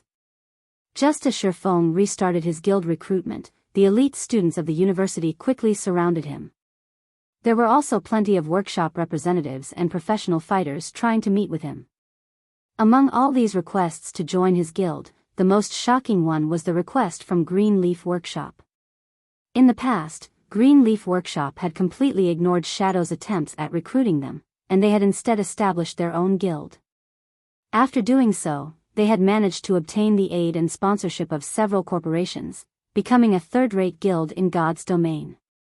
At that time, however, the number of guilds being established in Jinhai City was growing by the day, which resulted in the dilution of available funding. If the Green Leaf Guild had not been lacking in funds at that time, without a doubt, they would have been a powerful rival for Shadow. Besides that, Shifeng had finally managed to locate the 5 demon generals of Shadow. By the time the fellowship party ended, the number of people he managed to recruit had exceeded the quota he previously set by more than 100. Just the number of potential experts he recruited had already exceeded 50 people, as well as 9 future top-tier experts. Among those 9 were the 5 demon generals, while the remaining 4 were core members of Green Leaf Workshop. After recruiting all these people, Zero Wing Workshop instantly became a huge existence in Jinhai City's virtual gaming world. Compared to other third-rate guilds, Zero Wing had a much more powerful backing now. As long as Shifeng could turn these players into the backbone of Zero Wing, he would not falter even if he had to start a war with a second-rate guild. Following which, Shifeng spent the remainder of his days signing contracts with these newly recruited members. As for the management of Zero Wing Workshop, Blackie had long since dealt with it. Moreover, most of the people Shifeng recruited were originally members of other workshops, so they took no time at all to adjust themselves to a new environment. In addition, these people could also contribute significantly on the management side of things. However, Blackie was truly shocked when he found out about the amount of people Shifeng managed to recruit. The influx of over 400 people had instantly filled up Zero Wing's workplace. Suddenly, the entire workshop was much livelier, no longer as empty and quiet as before. It was a fitting atmosphere for such a large workshop. Only when night arrived did Shifeng finally arrive back home. He then cooked a casual meal for himself and downed a bottle of nutrient fluids, before starting a new day in God's domain. Also, this new day was fated to be extraordinary. Chapter 259, Surging Situation. The first thing Shifeng did after entering God's domain was to contact Gentle Snow and conduct the transaction for the Arclight shields. Currently, he had exhausted most of his supply of magic crystals to forge the Arclight shields. Moreover, during this period of time, the various large guilds had already started raiding the 3 level 10 large-scale team dungeons. Although the elite members of these guilds had already reached level 13 or level 14, it was still impossible for them to raid even the normal mode of the 3 large-scale team dungeons. Even though these were only level 10 dungeons, in reality, the bosses inside were not limited to just level 10. The highest leveled boss inside the normal mode dungeon reached level 13. There was nothing special about the loot of the normal mode dungeon. The best items players could get were a bunch of level 10 secret silver weapons and equipment, and also some number of materials needed by lifestyle players. However, the hard mode of the large-scale team dungeon was markedly different. The main reason why they were titled the 3 Great Dungeons was because of the fact that, along with the increase in difficulty, the levels of the monsters inside the dungeon would also increase. For the hard mode of the 3 Great Dungeons, the bosses inside were all level 15. Hence, it would not be an easy endeavor for players at this stage of the game to obtain the first clear of the 3 Great Dungeons. In addition, the loot obtainable from the hard mode of these dungeons was significantly different, as a majority of the weapons and equipment dropped were of fine gold rank. Moreover, they were growth-type weapons and equipment. They were capable of growing from level 10 to level 15. However, they were bound to players upon equipping. As for Hell mode, the bosses inside were all level 18, and the weapons and equipment they dropped were mostly dark gold rank. These items were also capable of growing from level 10 to level 18, and similarly were bound to players upon equipping. The Hell mode of the 3 Great Dungeons was also the most difficult among dungeons below level 20. After level 20, there would be new large-scale dungeons available to players within the White River City region. There were a total of 4 such dungeons, and among them, 3 were 50-man dungeons, while the remaining one was a 100-man dungeon. The difficulty of a 100-man dungeon was on an entirely different level when compared to a 50-man dungeon. The main reason being, as long as someone managed to obtain the first clear of a 100-man dungeon, the achievement would be announced to the entire God's domain. The announcement wasn't just limited to a single country.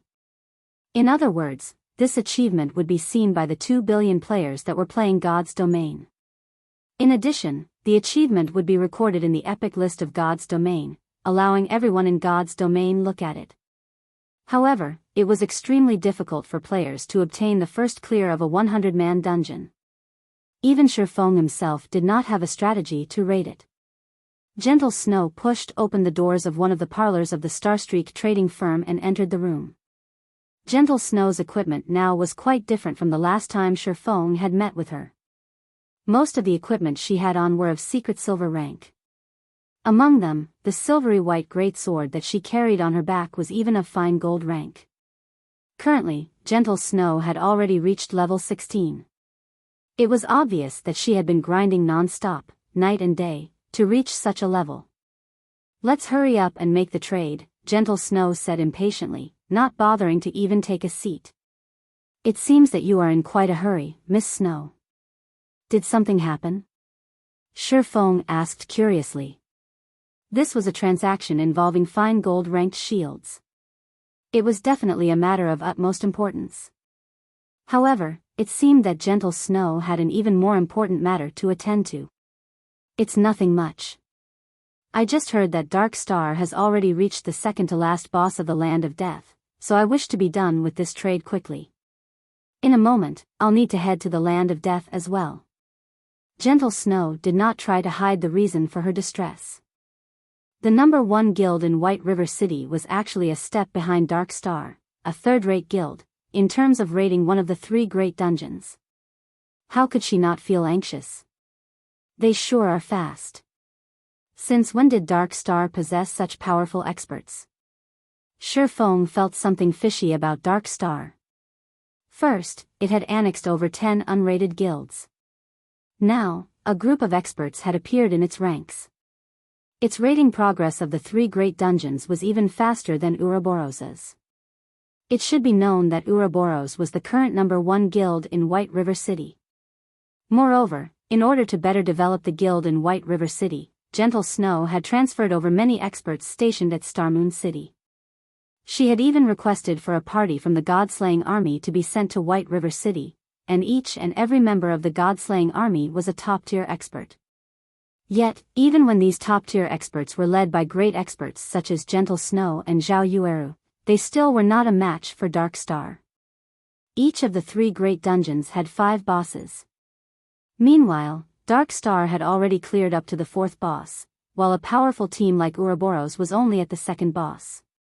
No matter how Shifeng thought about it, Dark Star's progression was simply unbelievable.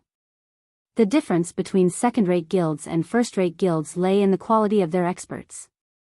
In order to nurture these experts, first-rate guilds had spent over a decade researching and gaining experience. Meanwhile, for a guild like the Assassins' Alliance, although it was a second-rate guild, in terms of nurturing experts, it was still at the stage of accumulating experience.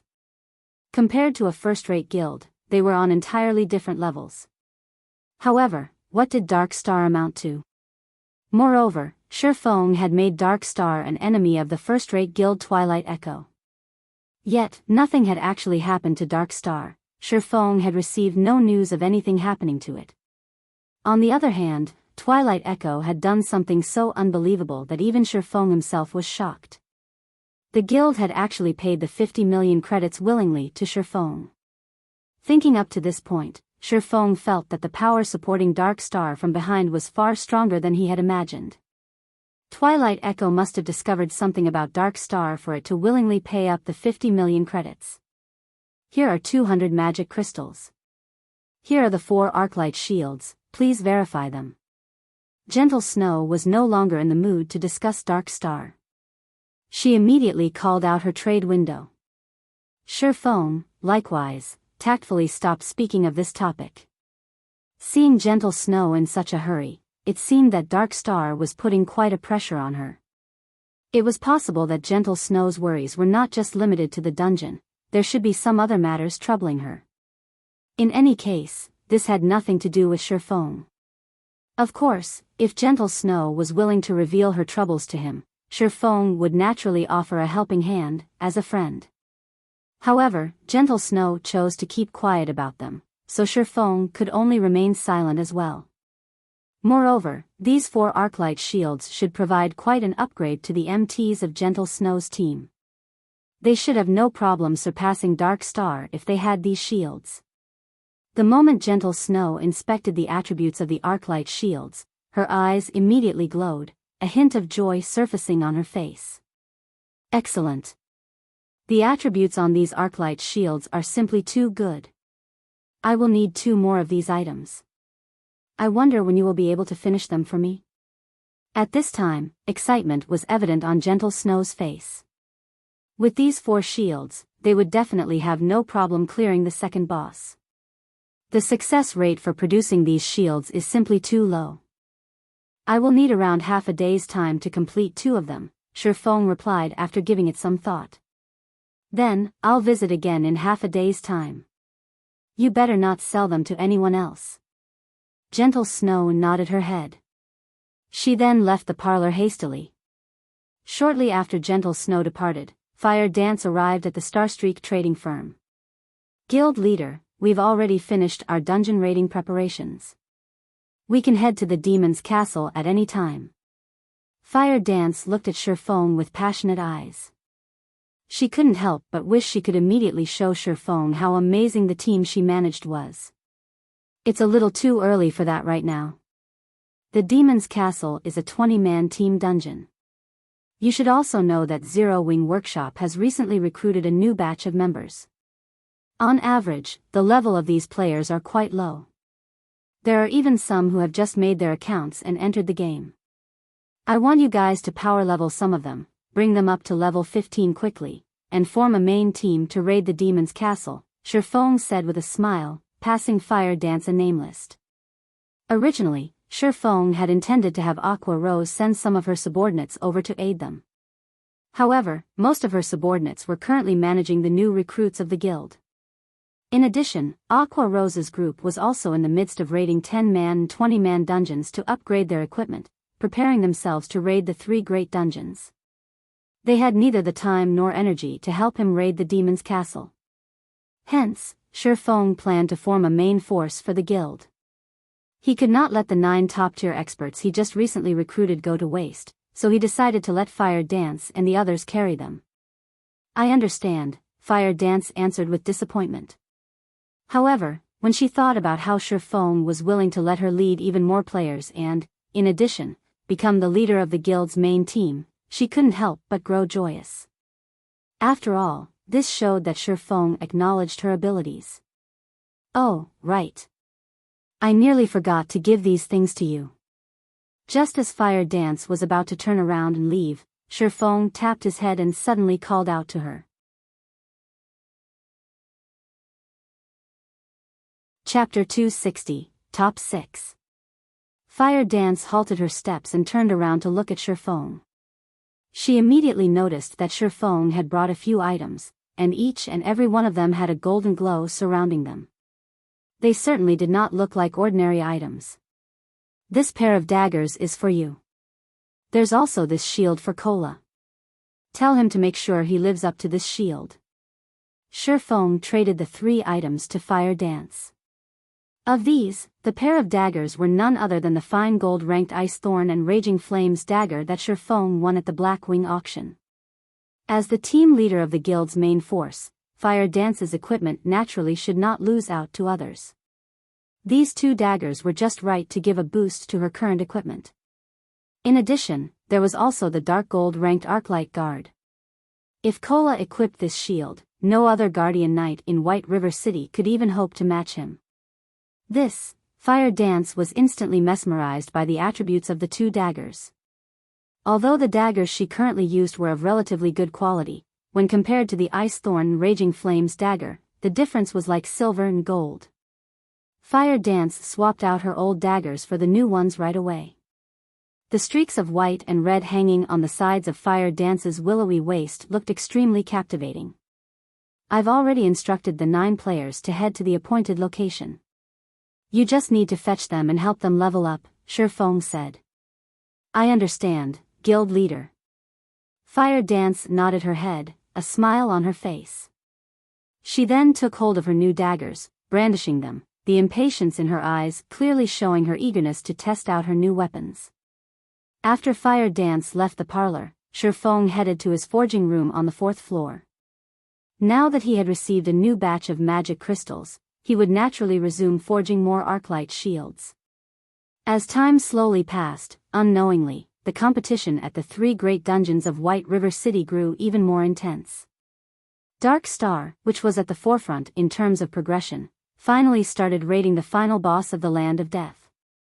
Meanwhile, Ouroboros, which was placed second, started raiding the fourth boss. The advance of these two guilds greatly shocked the other guilds in White River City. What did that woman, Gentle Snow, eat? How could their progression suddenly increase so rapidly? The Guardian Knight, Lone Tyrant, felt pressured after receiving the latest report from his subordinate. Don't worry. We spent almost 5 hours raiding the fourth boss. At the very minimum, Gentle Snow would need 2 to 3 hours to finish it. We will definitely clear the dungeon a step ahead of her, the burly-looking ranger standing beside Lone Tyrant said. That's true. We've sent all our elites out this time, and our battle prowess is clearly stronger than Gentle Snow's team by a notch. Lone Tyrant also felt that he was being oversensitive to things. They would definitely be the first one to clear the normal mode of the Land of Death. Although there would be no announcement for being the first to clear a normal mode team dungeon, it would still make other guilds know how fearsome Dark Star was, solidifying their position in White River City. Guild leader, I've just received news that Gentle Snow has somehow managed to obtain 4 Arclight shields. The addition of these 4 shields to their team has greatly reduced the burden placed on their healers, giving more time for the damage dealers to attack. Hence why they could conquer the bosses so easily. Arclight shield? Isn't that the forging design Black Flame got? How could he possibly manage to produce them in such a short amount of time? Lone Tyrant had not even been able to contain his drool when he had heard about Black Flame obtaining the forging design for the Arclight shield. If possible, he had planned to buy one of those Arclight shields as well. However, contacting Black Flame was simply too difficult, making the Arclight shield almost impossible to obtain. Meanwhile, the matter of Ouroboros obtaining the Arclight shields had also quickly spread to the other guilds. They couldn't help but grow envious at this piece of news. The victory or defeat of a boss battle was usually determined by the strength of the MT. Meanwhile, the prerequisite for a powerful MT was equipment.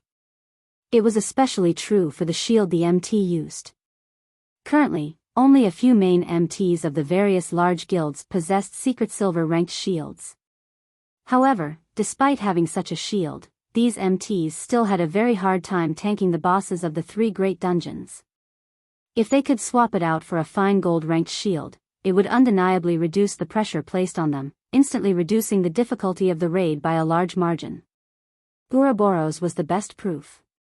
After all, during today's competition for the Land of Death, although a latecomer, Ouroboros had still managed to clear the normal mode dungeon ahead of Dark Star. This achievement dumbfounded every guild in White River City. As for Dark Star's Lone Tyrant, he was currently burning with rage over this matter. He had secretly prepared so much, all in order to surpass Ouroboros. In the end, however, he was instead given a big slap to the face by Ouroboros. Soon after, the various large guilds in White River City started asking around, hoping to find out from the members of Ouroboros what method they used to obtain the Arclight shields. Some guilds had even directly created forum posts offering several hundred thousands of credits to purchase an Arclight shield. Looking at this scene, many players felt that these guilds had gone insane. They were actually willing to spend so much money just to buy a fine gold-ranked shield. However, this bottom line was, very quickly, broken by a guild. 1 million credits. It was a number that inspired awe in ordinary people. Meanwhile, the goal of spending such a large sum of money was to purchase the Arclight shield. How could this piece of news not bring shock to others? At the same time, the guild offering such an insane price was none other than Dark Star. The players who discovered this matter thought the people of Dark Star were idiots with too much money in their pockets. However, when Shifeng saw Dark Star's offer, he couldn't help but inwardly praise them for their shrewdness. Aside from trying to purchase the Arclight shield, they had also made the post with the intention of directing players' attention towards Dark Star. If they truly managed to purchase the shield for 1 million credits, it would definitely become the subject of conversation for many players. This method they were using was much more effective than directly spending money to create advertisements. A million? Unfortunately, I'm not lacking in credits right now. Shifeng did not intend to let Dark Star gain both fame and fortune by selling the Arclight shield to them. However, this incident also revealed to Shifeng the fact that the various large guilds were starting to pay more importance to the first clear of the 3 great dungeons. If Shifeng had sold the Arclight shields at an earlier time, he definitely would not have obtained such a high price for them. However, due to Ouroboros's efficiency, the various large guilds thought that they could easily clear the normal mode of the 3 great dungeons so long as they possessed the Arclight shield. They could also have a better chance at obtaining the first clear of the 3 great dungeons. After working for half a day, Shifeng managed to produce 6 Arclight shields in total. He had also made a large number of basic mana armor kits. Out of the 6 shields he made, he stored 3 in the guild warehouse, allowing guild members to exchange for it. However, it would not be easy to exchange for these shields. After all, if sold outside, one could get at least 25 gold for it. The sight of 3 Arclight shields appearing in Zero Wing's guild warehouse brought the newly recruited members even greater hope, despite their not being able to obtain it for themselves. At the same time, Shifeng's actions nearly caused the other guilds in White River City to vomit blood in anger. After all, instead of letting the MTs of the guild use these excellent shields, Shifeng had chosen to put them on display. It was as if these Arclight shields meant nothing to Zero Wing.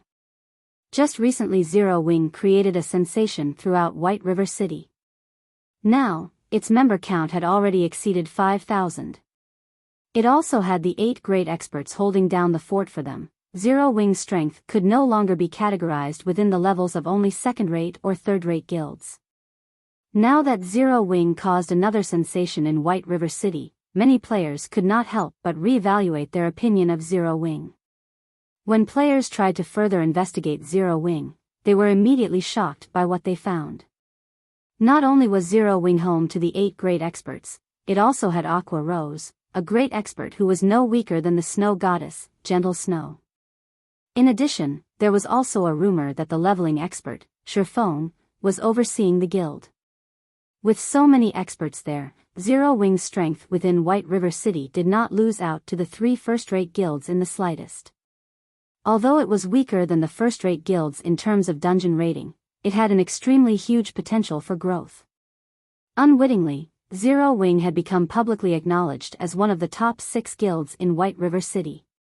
The top 6 guilds were Ouroboros, Emperor's Light, World Dominators, Dark Star, Assassin's Alliance, and Zero Wing. Among these guilds, Ouroboros, Emperor's Light, and World Dominators were all first-rate guilds, and each of them possessed very powerful backgrounds. Even if only a portion of their actual strength was stationed in White River City, second-rate and third-rate guilds were still far from being comparable to them. Shortly after this incident, Shifeng exchanged another 2 Arclight shields with Gentle Snow. He then placed the remaining one for sale at the Starstreak trading firm. 30 gold, no negotiations. If converted to credits, one could obtain 30 gold coins simply by spending around 600,000 credits. However, it would still require some effort to fully gather 30 gold coins. Meanwhile, Shifeng had reached level 17 unawares just by forging items. Although his leveling speed was not as fast as that of Blackie and the others, who grinded on monsters on a higher level, nobody else in White River City could be a match for him. Guild leader, they're now all level 15 already. Moreover, we've also raided a few hard mode team dungeons, so their equipment are all of acceptable quality now. What should we do next? Fire Dance spoke through the communicator. Nicely done. Gather up everyone from the main team. Let's meet up at the Demon's Castle half an hour from now. Shifeng was a little surprised by Fire Dance's revelation. He never imagined that Fire Dance would bring him results so quickly. Originally, Shifeng had estimated that she would take a full day's time to complete the task. In the end, she barely took half a day to complete his request. It was completely beyond his expectations. Chapter 261, Magnificent Lineup. What? You're saying Starstreak is selling an Arclight shield right now? Are you sure about this? Lone Tyrant grew excited when he received this piece of news. Boss, how could I be mistaken? The Arclight shield is being sold at a special counter on the second floor, but they're selling it for 30 gold coins. Many people were stunned by the price, and they could only drool as they looked at it, an assassin that kept watch on the Starstreak trading firm affirmed. I understand. I'll go purchase the coins we need right now. You can stop lining up for the mana armor kits for now. Go keep an eye on the Arclight shield for me. You're not allowed to take even a half step away from it. As soon as I gather enough money, I'll send someone over to buy it, Lone Tyrant said. Although 30 gold coins was not a small sum for any guild, Lone Tyrant did not hesitate as he made this decision. The reason being, Lone Tyrant knew how vital the Arclight shield was. If one wished to clear the 3 great dungeons, one must first possess a sufficiently powerful MT. Meanwhile, the best shield available to players was currently the Arclight shield. Hence, he needed to obtain it no matter what. Just as Lone Tyrant received this piece of news, the other guilds based in the 8 cities where the Starstreak trading firm had shops also received this information, because all items sold by the Starstreak trading firm were interconnected. As long as an item was sold in one of the shops of the Starstreak trading firm, the item would also appear in the 7 other shops. As a result, the competition to purchase the Arclight shield was made even more intense now. Just as the many guilds were desperately raising coins, Surpass had already arrived in front of the demon's castle. The demon's castle was once a lord's territory. However, the lord of this place had been bewitched by a demon and turned into a demon himself, gaining tremendous power in return. The lord had then turned this place into a demon's lair.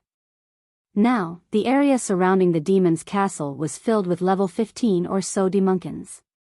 Compared to other monsters, demon-type monsters were born with very high magic resistance, and they also possessed very high magical perception. Hence, their magic attacks were very powerful. Even a normal fireball from a level 15 demonkin could take away a quarter of a level 15 berserker's total HP. If it was a skill that possessed great destructive force such as the Great Fireball or Flame Explosion, then a single attack could take away half of a level 15 berserker's total HP. To make matters worse, these demonkins never acted alone, they normally moved around in groups of 3 or 4. If a solo player met a group of these demonkins, the result would be an instant kill. Hence, players normally only came to the demon's castle after forming a party or a team. However, even though this was a dangerous location, many players still chose to come here.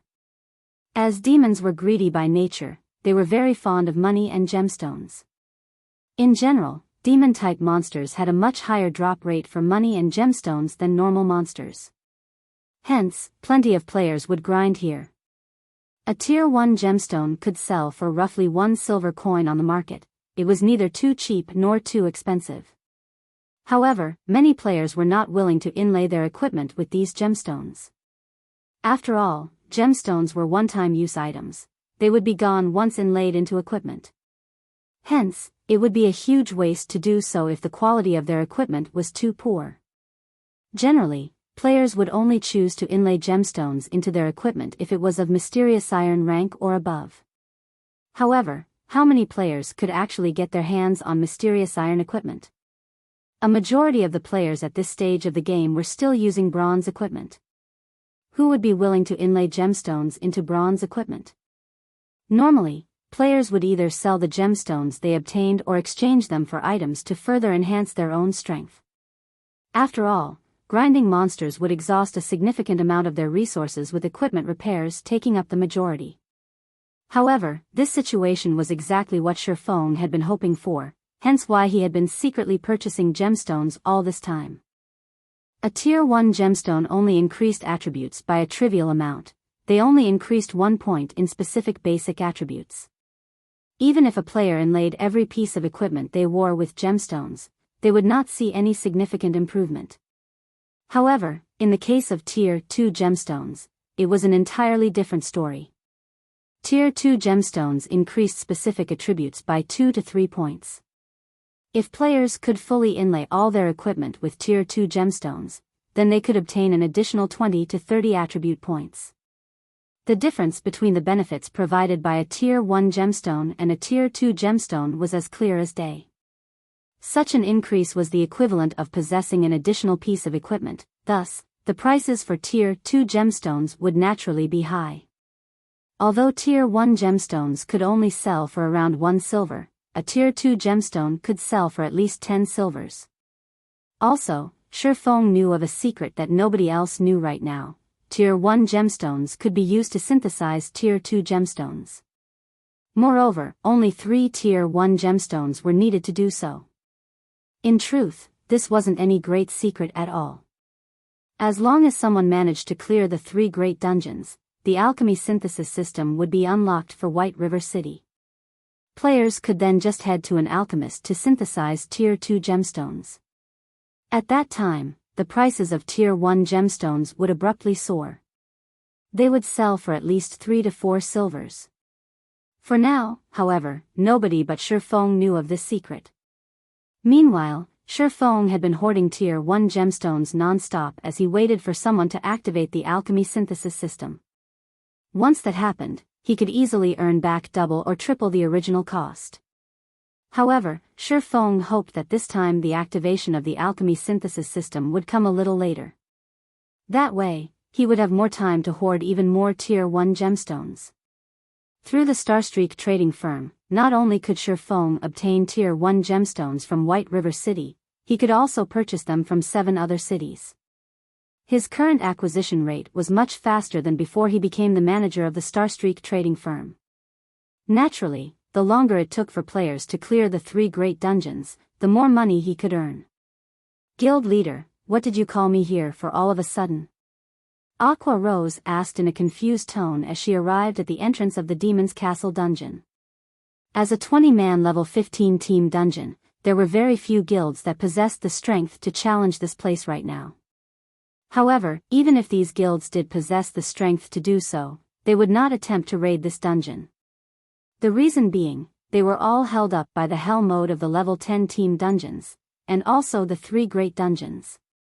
Moreover, the level requirement for the Demon's Castle was simply too high. Also, if they were unable to clear the hard mode of the Demon's Castle, raiding it would bring little improvement to their team's equipment, making it a waste of time. It would be much better for them to place their focus on the hell mode of level 10 team dungeons. Hence, Aqua Rose felt curious as to why Shifeng would call her to this place. Of course, it is to raid the Demon's Castle, Shifeng said, chuckling. Aqua Rose was shocked by his words. Immediately, she said, Guild leader, isn't it a little too early to raid the Demon's Castle? It would be better for us to focus on raiding the level 10 hell mode team dungeons. Although our guild started slower than the others, we can still try to compete with the other guilds over the 3 great dungeons. No. Aqua, our guild will not be competing over the 3 great dungeons. Our goal is the level 20, 100-man dungeon, the Thunder Palace. So, we need to start preparing for it now. Once we're done with this raid, you should get everyone to level up as quick as possible. Don't intentionally suppress their levels. It won't be a worthwhile thing to do, Shifeng said, confidence filling his eyes as he shook his head. Aqua Rose was rendered speechless by Shifeng's words. She couldn't help but sigh as she felt pessimistic about Shifeng's whimsical thoughts. Let alone the 100-man dungeon, Thunder Palace, it was not even possible for them to obtain the first clear of the Demon's Castle. Although she believed in Shifeng's strength, the equipment of their team was simply insufficient. They're here. Shifeng looked towards a group of a dozen or so players walking over. They were none other than Fire Dance and her team. They? Aqua Rose turned towards the direction Shifeng was looking at and was immediately shocked by what she saw. She discovered more than 10 players walking over, each of them looking extremely dazzling. It was especially true for the sexy beauty walking in the lead. The 2 daggers by the woman's waist were actually giving off the glow of a fine gold-ranked weapon. In addition, quite a few members of this team also possessed gorgeous-looking equipment. They all wore secret silver equipment. Although the cursemancer of this team had hidden the special effects of his staff, judging by the delicate make of the weapon, it should be of fine gold rank at the very least. As for the team's Guardian Knight, the equipment he wore were mostly of secret silver rank, with 2 pieces of fine gold equipment mixed in. Although the Guardian Knight had likewise hidden the special effects of his shield, based on looks alone, it shouldn't be lower than secret silver rank. It was possible that not even the main force of Ouroboros could compare to this dazzling team. When Aqua Rose took a closer look at this group of players, she was surprised to discover that each and every of them sported a 6-winged emblem. They were actually members of their 0 wing. Aqua Rose's delicate mouth suddenly parted in disbelief. Guild leader, I've brought everyone here, Fire Dance said, walking up to Shifeng. She and the other core members of 0 Wing already knew about Shifeng's secret identity. Hence, they were not confused by his appearance as Black Flame. Good. Leave your teams and I'll send an invite to all of you. Shifeng nodded in reply.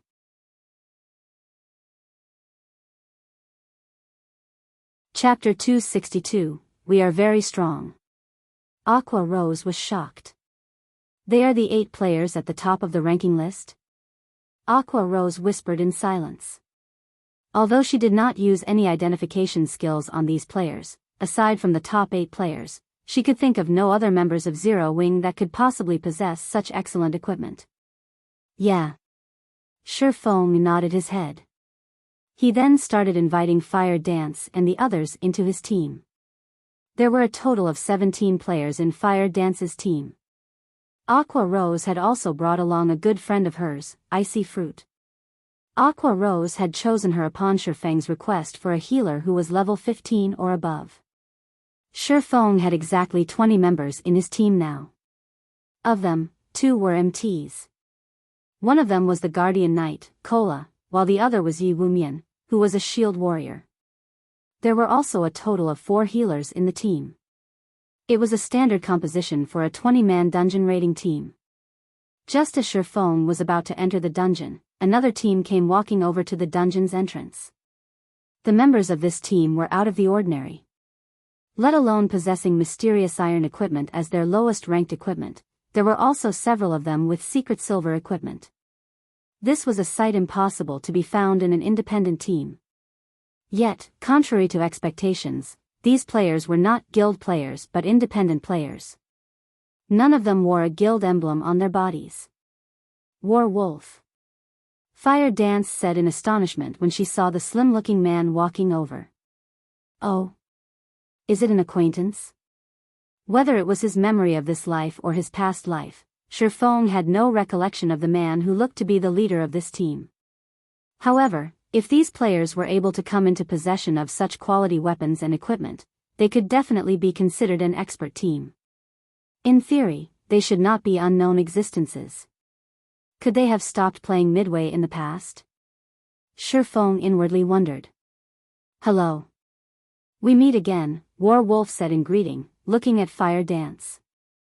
After not meeting for some time, I never imagined that Miss Fire Dance would have joined a guild. No. In truth, we were originally members of this guild. It was only due to some complications that we did not establish the guild before, Fire Dance explained. Let me introduce you. This man here is our guild leader, Black Flame. What a shock. So it turns out that your excellency is none other than the famous chief forger of Star Moon Kingdom, Black Flame. War Wolf was somewhat taken aback by this revelation. Although he had long since known that Fire Dance and the others were not ordinary players, never would he have thought that their guild leader would be such a well-known character. Team leader War Wolf is the one who has left me in shock.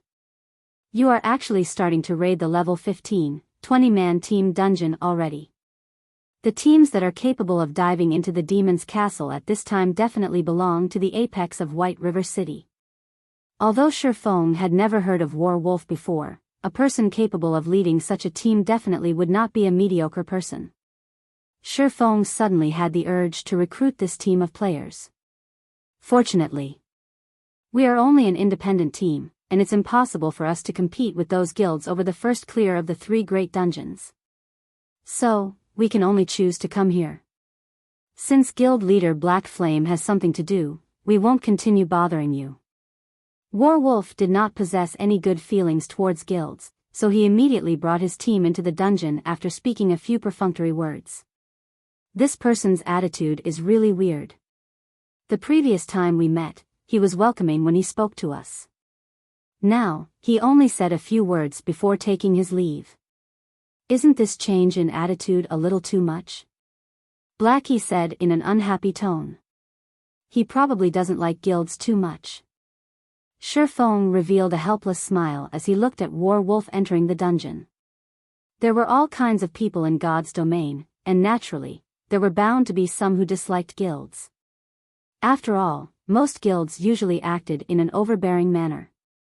Many players just wanted to experience the world of God's domain, so they weren't all that interested in guilds. Meanwhile, many of these players who were wholeheartedly chasing after adventure were surprisingly powerful. Among them, the most famous adventurer team in the past was the Midnight Tea Party. Although there were only 20+ members in the team, not a single guild in God's domain dared to underestimate this adventurer team. Even super guilds had to draw a clear line with the Midnight Tea Party, both sides minding their own businesses. Obviously, Wolf belonged to this type of adventurer. I guess it can't be helped. Everybody has their own aspirations, Shifeng silently lamented. There sure are a lot of powerhouses in White River City. Aqua Rose was astonished to find that there were actually so many crouching tigers and hidden dragons in White River City. Soon after, Shifeng and the others had also entered the demon's castle.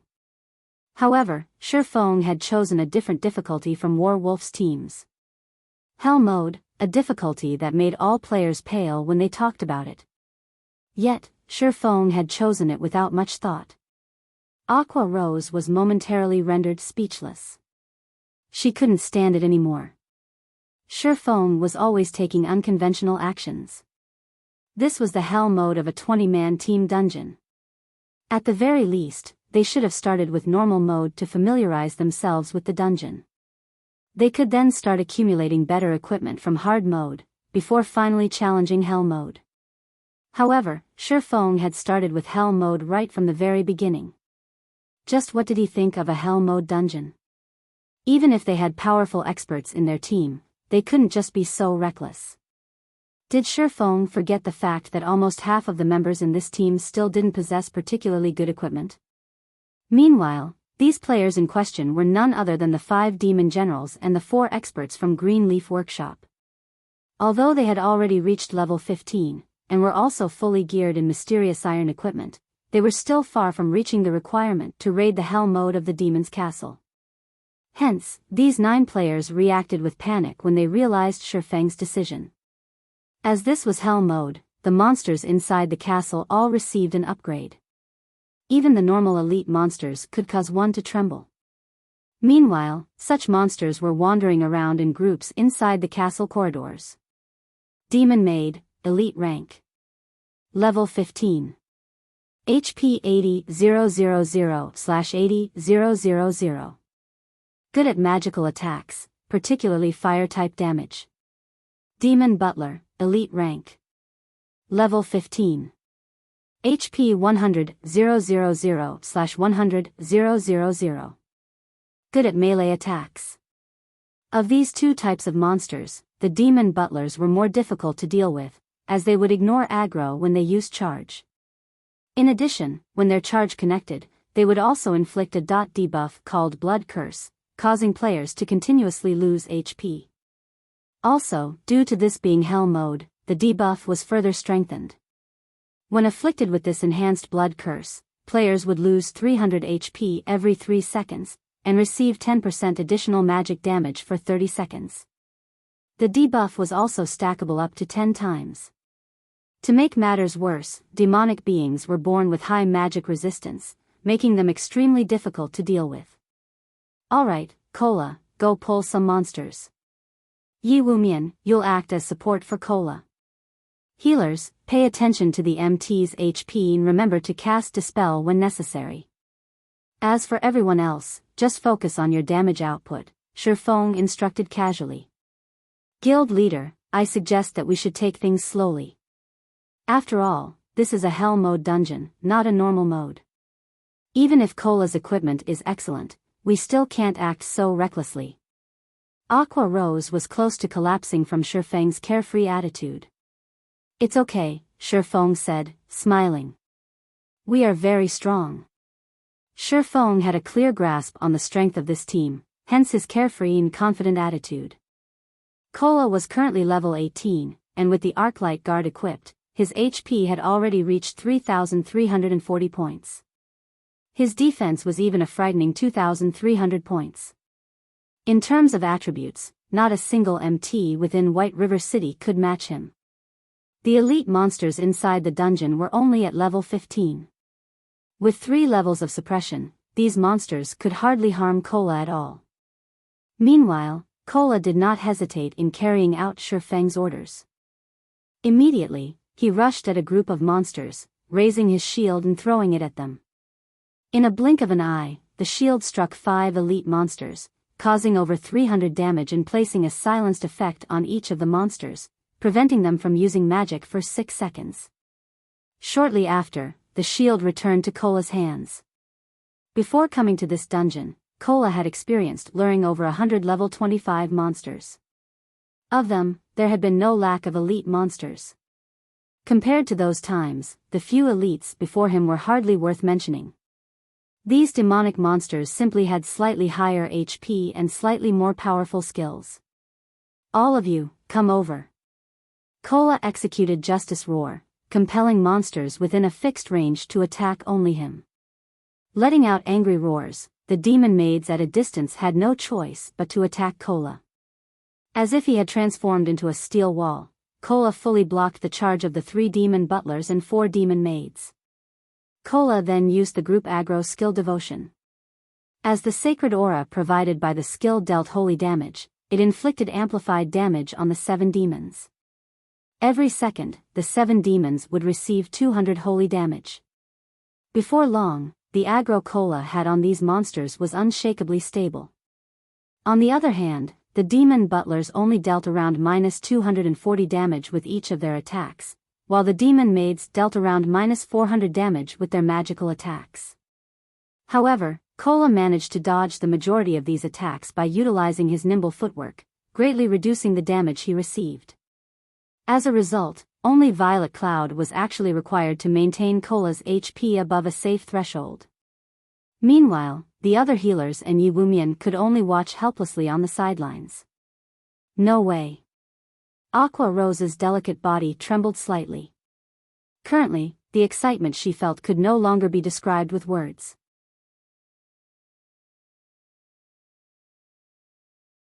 Chapter 263, Like a Hot Knife Through Butter. The task that originally required 2 MTs to accomplish was now handled by Kola alone. Moreover, it was obvious that Kola still had energy to spare. Fire Dance, go lure another wave. Yi Wumian, assist Kola and attract the aggro of the demon maids. Shifeng determined that they would have no problems handling 2 waves of monsters at once, and that it would be much more efficient to do so. Although the demon butlers would frequently inflict the blood curse on Kola, with 2 clerics taking turns casting Dispel on him, the debuff was not a particularly big problem. Moreover, the 2 clerics in the team were very skilled. It was especially true for Violet Cloud. After undergoing the baptism of the trial of gods, it was as if she had been reborn anew. It was no wonder she had become a tier 6 cleric god shortly after clearing a 6-colored trial. Although she had only cleared a 4-colored trial this time, it was already a remarkable feat. The rewards she obtained from the trial also included permanent attribute increases, enhanced skills, weapons, equipment, and other precious items. Currently, in terms of healing power, no other healer in White River City could match Violet Cloud. After Fire Dance lured another wave of monsters, Kola immediately aimed his shield at the 3 demon butlers and threw it, executing the Shield of Vengeance. The skill caused over -300 damage to the demon butlers, and their aggro instantly switched from Fire Dance to Kola. Immediately after, Yi Wumian used Flame Charge on the 4 demon maids at the back, stunning them. He then followed up with a Thunderclap, lightning flickering and electrocuting the 4 demon maids and causing close to -100 damage to them. Yi Wumian's damage was clearly much worse than Kola's. The demon maids grew furious at being attacked, and one of them shot a flame explosion at Yi Wumian right away, engulfing the shield warrior in brilliant flames. Yi Wumian had to retreat 2 steps before he could shake off the attack. His HP abruptly decreased by a large chunk as a damage of over -700 appeared above his head. Yi Wumian had a maximum HP of 2,580 points, while his defense was 1,875 points. When compared to all the other shield warriors in White River City, he could definitely be counted as a top-tier expert. After all, Yi Wumian was originally the boss of Jinhai City's #1 workshop. The original equipment he used was already of good quality. In addition, Fire Dance had also helped them upgrade their equipment by raiding a few hard-mode dungeons.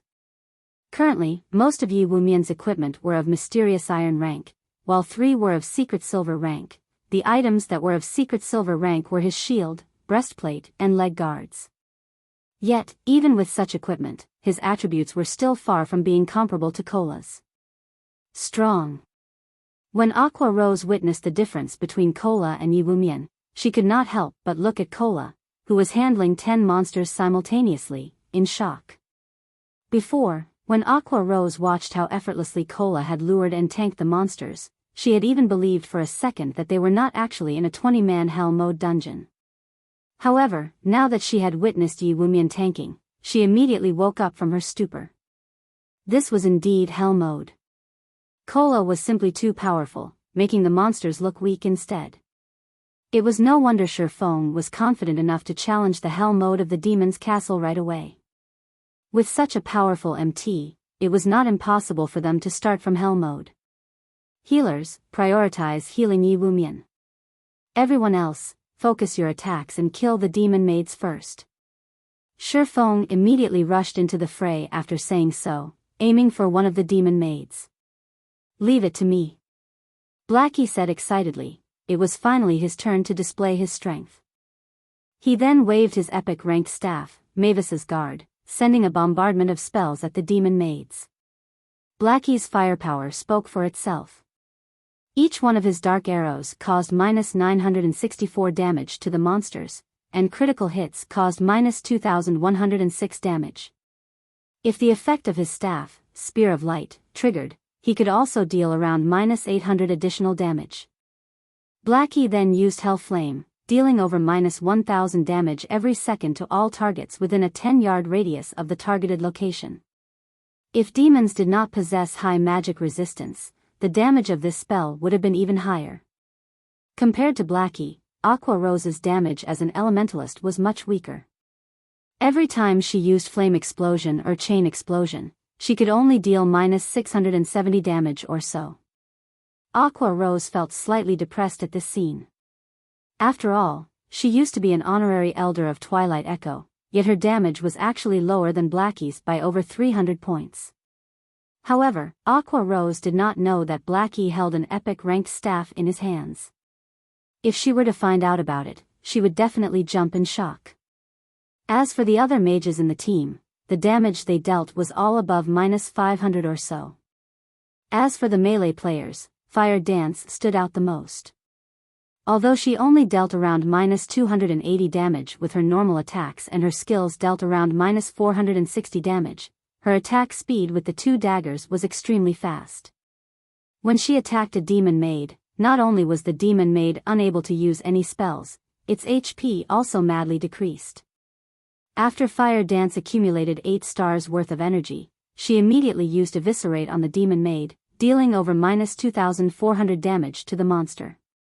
As for Lonely Snow the Berserker, although his weapon was only a level 15 Secret Silver ranked 2-handed axe, his normal attacks still dealt over -500 damage. His attacks that achieved a critical hit dealt over -900 damage. However, when compared to an assassin, his attack rate was much lower. In regard to the damage output of the 8 great experts of Zero Wing, the newly joined 5 demon generals and the 4 experts from Green Leaf Workshop had long since grown numb of it. Not to mention, the power the experts of Zero Wing showed right now was only the tip of the iceberg. Just as Aqua Rose and Icy Fruit were getting over their shock, Feng's damage once again blew their minds away. Feng looked just like the Grim Reaper when he brandished the abyssal blade and the silver lake, sweeping through the monsters like a violent tornado. Just his normal attacks alone dealt over -350 damage. However, that was not the end. When his attacks achieved a critical hit, they dealt over -700 damage. Sometimes, triple critical hits would even appear, dealing over -1000 damage in a single attack. Meanwhile, due to Feng's high attack rate, the chances for double critical hits were also very high. It was a very pleasing sight to behold. Feng then used Thundering Flash, 3 arcs of lightning passing through all the elite monsters. Instantly, damages of -510, -721, and -1020 appeared above the monsters' heads. Some of the monsters had even received critical hits, multiplying the damage they received by 2-fold, and even 3-fold. Immediately after, Feng activated Dark Violent Dance, the skill enabling him to spread 40% of the target damage towards enemies within a 12-yard cone in front of him. Every time he slashed his sword, the 14 elite monsters behind his main target would receive over -100 damage. If he executed the level 10 chop, the 14 monsters would instantly receive over -300 damage. Although Feng's damage was frightening, it was not his most amazing aspect. Instead, the area he excelled at the most was his perfect grasp of timing and the overall situation. As long as these elite monsters showed the slightest signs of leaving the group, he would immediately execute Thunder Flame Explosion, placing all these elite monsters into a fainted state. As a result, the two MTs would have more time to react to the situation, readjusting their positions and retaking the aggro of the monsters. Although Aqua Rose had long since known of Feng's strength, she still could not help but be shocked when she personally witnessed Feng's damage output. After killing these 2 waves of elites, Feng took a look at the team's damage output list. I'm no good anymore. It's been too long since I upgraded my equipment. I never thought I would deal only this little damage. Feng smiled bitterly. Although Feng's total damage ranked at the very top of the team, his damage exceeding even Blackie's, in terms of single attack output, he was far from being Blackie's match. All this time, Feng had been busy making money and increasing his guild's backing. Hence, he did not get much of a chance to upgrade his own equipment. Presently, he was still using the level 10 Mysterious Iron set equipment, the Wind Extinguisher set. He only had 3 pieces of secret silver equipment on his entire person, and they were even level 10 equipment only. Feng depended mainly on the Abyssal Blade and his pseudo-extraordinary item, the Blazing Meteor, to produce his frightening damage. Without them, he would only rank around 5th or 6th place at best within the team. However, Feng's words had immediately earned him the contemptuous gazes of everyone in the team. If Feng, who ranked first in terms of damage output, said he was no good, then what were they supposed to be? Following which, under Feng's command, everyone advanced deeper into the castle, killing hundreds of elites and a dozen or so special elites. Of the latter, the demon hounds were extremely ferocious. Moreover, these demon hounds moved in groups of 4. Fortunately, Kola was capable of tanking 3 of these monsters at once, leaving the remaining 1 to Yi Wumian. If Kola had not been sufficiently strong, they would have definitely team-wiped. Naturally, the team's harvest was also bountiful. Aside from a few Tier 1 gemstones, and bronze, and mysterious iron equipment, they had also obtained 2 pieces of secret silver equipment.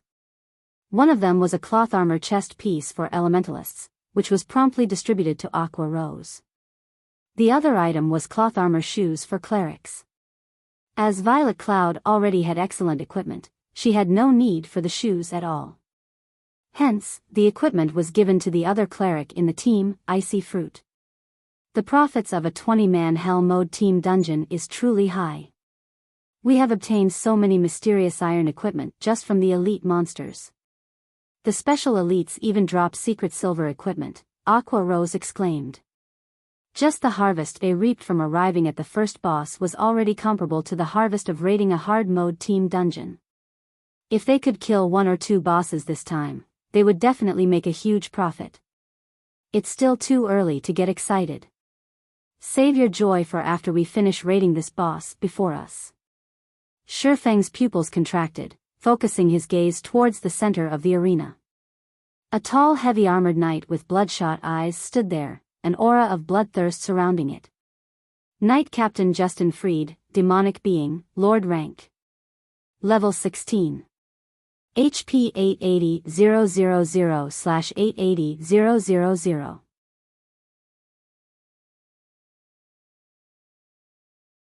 Chapter 264, Nemesis. Such a high HP. Aqua Rose couldn't help but wrinkle her brows at this sight. The amount of HP a boss was correlated with the amount of time needed to kill it, and the more HP a boss had, the higher the demands on the damage dealers. The bosses of level 10, 20-man Hell Mode team dungeons would have 700,000 HP at maximum. Even so, not a single team in White River City had managed to clear one such dungeon yet. Meanwhile, the boss before them had 880,000 HP. Aqua Rose instantly felt despair at this sight. Fire Dance and the others, on the other hand, felt nothing much about it. They were simply waiting for Shifeng's orders. Feeling everyone's fervent gaze on him, Shifeng smiled as he said, "Cola, go test the waters. Gluttonous Mouse, you'll be responsible for healing him. Everyone else, pay close attention to the boss's movement patterns and habits. Be sure to take a video recording. Afterwards, we'll think of a way to raid it." As the knight captain of the demon's castle, Justin Freed excelled in melee combat. Even though Cola boasted excellent equipment, he could survive 3 hits at most from this boss. If it were any other MT, they would definitely die in 2 hits. Aside from possessing high attack power, Justin Freed was a heavy-armored knight and his defense spoke for itself. Now that he had been converted into a demon, his natural magic resistance was also very high. Justin Freed was practically a boss without weaknesses. Justin Freed had 2 major skills, and if not taken with caution, either one of these skills could easily wipe out their entire team. Moreover, these 2 skills were further strengthened by the Hell Mode difficulty, making them extremely hard to deal with. The first skill was called Demon Summoning. Periodically, Justin Freed would summon 3 demon guards. If players failed to kill these 3 demon guards within a set amount of time, they would be absorbed into Justin Freed's body, replenishing the boss's HP. In the hard mode difficulty of the dungeon, each demon guard would heal Justin Freed of 3% of his maximum HP, while in hell mode, that percentage was increased to 5%. Hence, players needed to kill these demon guards no matter what. The second skill was called Death Blow. When using this skill, Justin Freed would randomly mark a player and throw a spear at them, dealing large amounts of damage. Players struck by this spear would also have their movement speed reduced by 60%, and defense reduced by 100%. Justin Freed would then charge towards this marked player. During this charge, players had to avoid standing between Justin Freed and the marked player. Otherwise, both the marked player and the players standing in Justin Freed's way would die without question. Hence, when a player was marked by Justin Freed, they needed to run as far away from everyone else as possible. The marked player would be fine as long as they could survive Justin Freed's onslaught for 10 seconds. Just these 2 skills alone would already cause many challengers to despair. However, Justin Freed also possessed multiple other minor skills, although those would not be a huge problem if players made sure to dodge them. After Cola and Gluttonous Mouse battled with the boss a few times, everyone fully understood just how amazing Justin Freed was. If struck by Justin Freed's greatsword, even a powerful tank like Cola would lose over 1,400 HP. It would take Justin Freed only 2 attacks to finish off anyone else within the team. Moreover, Justin Freed had a very high attack speed. He had no problems brandishing his greatsword twice in 1 second. If they wished to successfully clear this boss, they needed to cooperate with each other properly. Not only did the MTs have to know when to dodge Justin Freed's attacks, the other melee classes also needed to know how to interrupt the boss's attack pattern. Start the raid. After Shifeng finished giving out his instructions, everyone went to their assigned positions, making a perfect encirclement around Justin Freed. Once ready, Cola immediately rushed towards Justin Fried, while Yi Wumian waited at one side for the appearance of the 3 demon guards. Compared to attacking an elite monster, the damage Cola dealt to Justin Fried was much lower. His normal attacks only dealt slightly more than -100 damage to the boss. After Cola solidified his aggro of the boss, everyone else promptly barraged Justin Fried with attacks. However, the team quickly discovered a crucial matter: Justin Fried's defense was seriously too high. During the trial runs, Cola had been the only one attacking. Hence, everyone had not really noticed how high Justin Fried's defense was. Take Lonely Snow for example. As a berserker, every time he struck Justin Fried's back with his two-handed axe, he could only deal slightly more than -200 damage. Even after using armor break on the boss, his damage only barely reached -300. As for the newcomers, the damage they dealt was far less. His defense is too high. Even with her most powerful spells, Aqua Rose only managed to deal around -500 damage to the boss. Shadow Burst. Blackie didn't dare hold back, immediately using the new skill he received for clearing the 4-color trial. 5 black streaks of light immediately shot out from his staff, landed on Justin Fried's back, and exploded. Damages of -736, -741, -726, -732, -738 appeared above Justin Fried's head. Shifeng was also slashing madly at Justin Fried's back. However, the damage he dealt was far lower than Blackie's. Each of his basic attacks only dealt over -100 damage. However, this damage was further increased when Shifeng triggered one of the Abyssal Blade's effects, inflicting the Doom Curse on the boss. There was also the damage amplification effect from Thundering Flash. As Justin Fried was a Hell Mode boss, both the Abyssal Blade's Doom Curse and the effect of Thundering Flash were greatly weakened. Overall, the 2 debuffs had weakened Justin Fried by 15%. Simultaneously, Shifeng swapped out his Might of 1,000 title for his Demon Hunter title, further weakening Justin Fried. Now, Justin Fried only possessed 80% of his original strength. This result undeniably reduced the burden placed on everyone in the team. Guild Leader, the additional passive skill of your weapon and also the effect of your title are simply too amazing. Thanks to you, the difficulty of this boss has been forcefully brought down a notch. Cola said with a smile. Undeniably, he was the person who profited the most from these debuffs. Aqua Rose's eyes glowed with joy as well when she witnessed this scene. Thanks to Shifeng's skills and title, they now had hope of defeating this boss. It seems that I, too, should get more of such titles in the future. It would make boss raids a lot easier.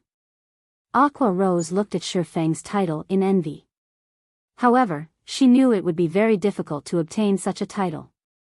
Aqua Rose made a note to herself to ask Shifeng how she, too, could obtain such a title when they left this dungeon. When Justin Fried's HP fell to 90%, Shifeng immediately shouted through the team chat, "Yi Wumian, get ready to aggro the monsters. Everyone, focus fire on the spawns the moment they appear. Fire dance and I will help Cola cope with the boss. Damnable trespassers. Guards. Get rid of them." Justin Fried bellowed. Suddenly, 3 demon guards ran in from outside the arena. Every one of these demon guards were elite monsters. Moreover, each of them possessed 40,000 HP. Fortunately, the demon guards had much lower defense compared to the boss. The team took no time at all to finish all 3, especially when they had a powerhouse like Blackie. Everyone then returned their focus to the boss. During the entire battle, Shifeng did not get many chances to deal damage. Possibly due to there being many more people attacking him, Justin Fried's attack pattern right now was slightly different from when only Cola and Gluttonous Mouse were raiding him. The boss could always accurately force Cola into a corner whenever he brandished his greatsword, preventing Cola from effectively dodging his attacks. To make matters worse, aside from Shifeng, nobody else in the team could accurately find a way to interrupt the boss's attack rhythm. Although Fire Dance managed to react to the situation and find a suitable location to attack, due to her low strength as an assassin, she failed to interrupt Justin Fried's attack. Hence, Shi Feng had no choice but to focus all his attention on interrupting the boss's attacks. Otherwise, if Kola were to make a mistake and eat any of the boss's minor skills, he would definitely lose his life because the healers would not be able to keep up with their healing. Concurrently, Kola's death would also mean everyone else's death. When Justin Fried's HP fell to 78%, he finally used Death Blow in a fit of rage. Meanwhile, the target of this skill was none other than Shi Feng. Shi Feng's first reaction to the activation of this skill was to turn tail and run. After being marked by this skill, unless players activated skills that provided invincibility, they would unquestionably die when Justin Fried closed in on them. Justin Fried retrieved a silver spear and abruptly threw it at Shi Feng. Instantly, a silver flash streaked across the sky and flew at Shi Feng, producing a boom as it broke the sound barrier. Players were unable to dodge this silver spear, so they could only try to block it. Hence, just as the spear was about to reach him, Shi Feng immediately spun his body around and activated parry. The spear smashed into the abyssal blade, generating brilliant sparks as metal clashed against metal. Shi Feng was forced to retreat over a dozen steps before he could shake off the attack and stabilize his body. Both his hands felt numb after blocking Justin Fried's attack, and he had very nearly lost his grip on his swords. He then took a glance at the abyssal blade, finding a clear scar on the blade of the sword. Unbelievable. To think that this move could even damage a magic weapon. If it were a secret silver weapon taking this hit, wouldn't it get destroyed instantly? Even a fine gold weapon might not survive this attack. Shi Feng secretly rejoiced that he had not used the silver lake to block this attack. Otherwise, the sword would have been finished. After seeing his spear blocked, Justin Fried grew furious. Ignoring Kola, he charged at Shi Feng with large strides. Without hesitation, Shi Feng immediately activated Windwalk, increasing his movement speed by 30%. He then started moving in circles around the arena. As Shi Feng did not receive any damage from Justin Fried's spear, he also did not receive the movement speed reduction debuff. Hence, no matter how hard the boss tried to chase Shi Feng, he simply couldn't catch up. In the end, Shi Feng kited the boss around the arena for the full 10 seconds. With both of Justin Fried's major skills dealt with, everyone returned to their positions and resumed their attack on Justin Fried. Later on, no matter how many times Justin Fried used his major skills, the end result was still the same. After a dozen minutes passed, even when Justin Fried entered his berserk state, he still could not change the inevitable. The reason being, Kola had protection blessing to stave off the boss's increased damage. Kola also had the Arclight Guard's additional skill, Time Arc. The effect of this skill was the equivalent of providing Kola with 9 seconds of invincibility. It also allowed him to reset the cooldown of any skills he had used during Time Arc's duration. One way or another, Kola had managed to endure and survive through the 20-second duration of the boss's berserk state. In the end, Justin Fried let out a scream of resentment as he fell to the ground, his body leaving behind a pile of dazzling items as it disappeared.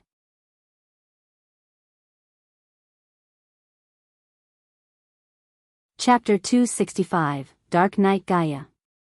It's a jackpot. Our karma must be too good. I wonder what we'll get. This is the hell mode of the demon's castle. A jackpot should give us at least a dark gold weapon, right? Justin Fried's death allowed everyone to breathe a sigh of relief. However, when they saw the pile of items on the ground, everyone knew that their luck had come. Just a brief glance told them that Justin Fried had dropped more than 10 items.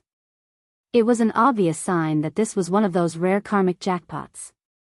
Alright, don't get too excited right now. Rest and recover for now. Shi Feng simply smiled when he looked at his teammates' excitement. However, he knew that the jackpot this time around was no coincidence. Others might not know this, but the demon's castle was actually the hardest dungeon out of all the level 15, 20-man team dungeons, although everyone believed that it was simply a 20-man dungeon with above-average difficulty. In the past, countless guilds had suffered team wipe after team wipe in order to raid the demon's castle.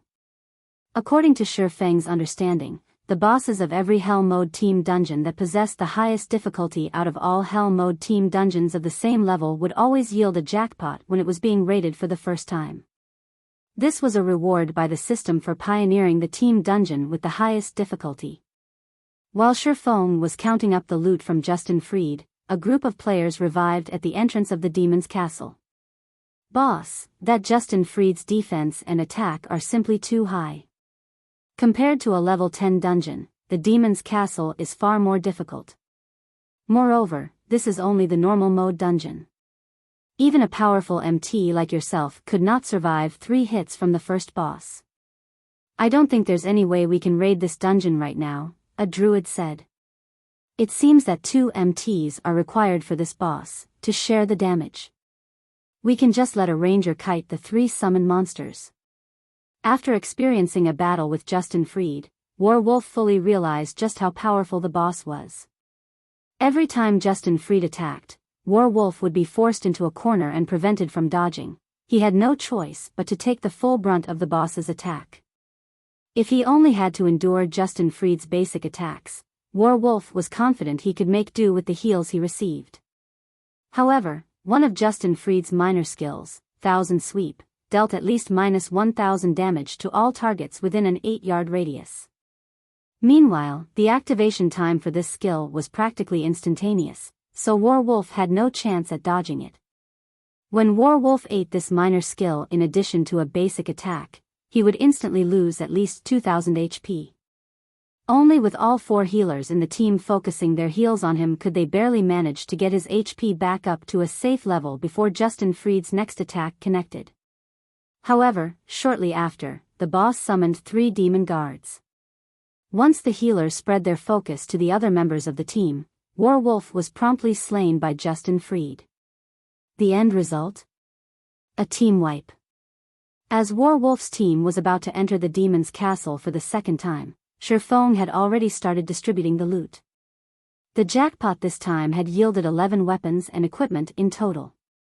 There were also quite a number of magic crystals and precious materials. Among the weapons and equipment dropped were 3 secret silver equipment, leg guards for rangers, a hat for druids, and shoulder guards for summoners. As this was a guild-only team, and also a pioneer raid, the distribution of items this time was not done using the contribution auction method. Instead, Shi Feng assigned the items to specific players while placing priority on increasing the overall battle prowess of the team. Meanwhile, fine gold-ranked weapons and equipment numbered the most. There was a total of 6 of such items dropped by Justin Freed. The attributes of these items spoke for themselves. The items dropped from the hell mode of the demon's castle were all of the finest quality. Lonely Snow received a level 15 fine gold-ranked great axe, while Kola received a level 15 fine gold-ranked short sword. Meanwhile, the secret silver weapons the 2 previously used were passed on to their teammates. The remaining 4 items were fine gold equipment, shoes for swordsmen, arm guards for cursemancers, a chest piece for oracles, and a chest piece for elementalists. Shi Feng kept the shoes for swordsmen for himself, exchanging it with his level 10 mysterious iron-ranked boots. Triumph boots, shoes, plate armor, fine gold rank. Level 15. Defense plus 184. Strength plus 17, agility plus 20, endurance plus 12. Movement speed plus 5. Restricted to swordsman. Additional passive skill dash. Light-footed, increases movement speed by 5%. Shi Feng then handed the fine gold-ranked arm guards to Blackie, the chest piece for oracles to Gluttonous Mouse, and the chest piece for elementalists to Aqua. The final 2 items were of dark gold rank. One was a pitch-black longsword, while the other was a dark gray-colored staff that emitted black mist. Demon Bane, one-handed sword, dark gold rank. Level 15. Attack power plus 183. Strength plus 20, agility plus 21, endurance plus 10. Attack speed plus 3. Durability 100/100. Additional passive skill dash. Demon Bane, deals 20% additional damage towards darkness-type monsters. Although the Demon Bane was only at the level of being satisfactory in terms of attributes, the passive skill that came along with it was perfect for raiding the demon's castle.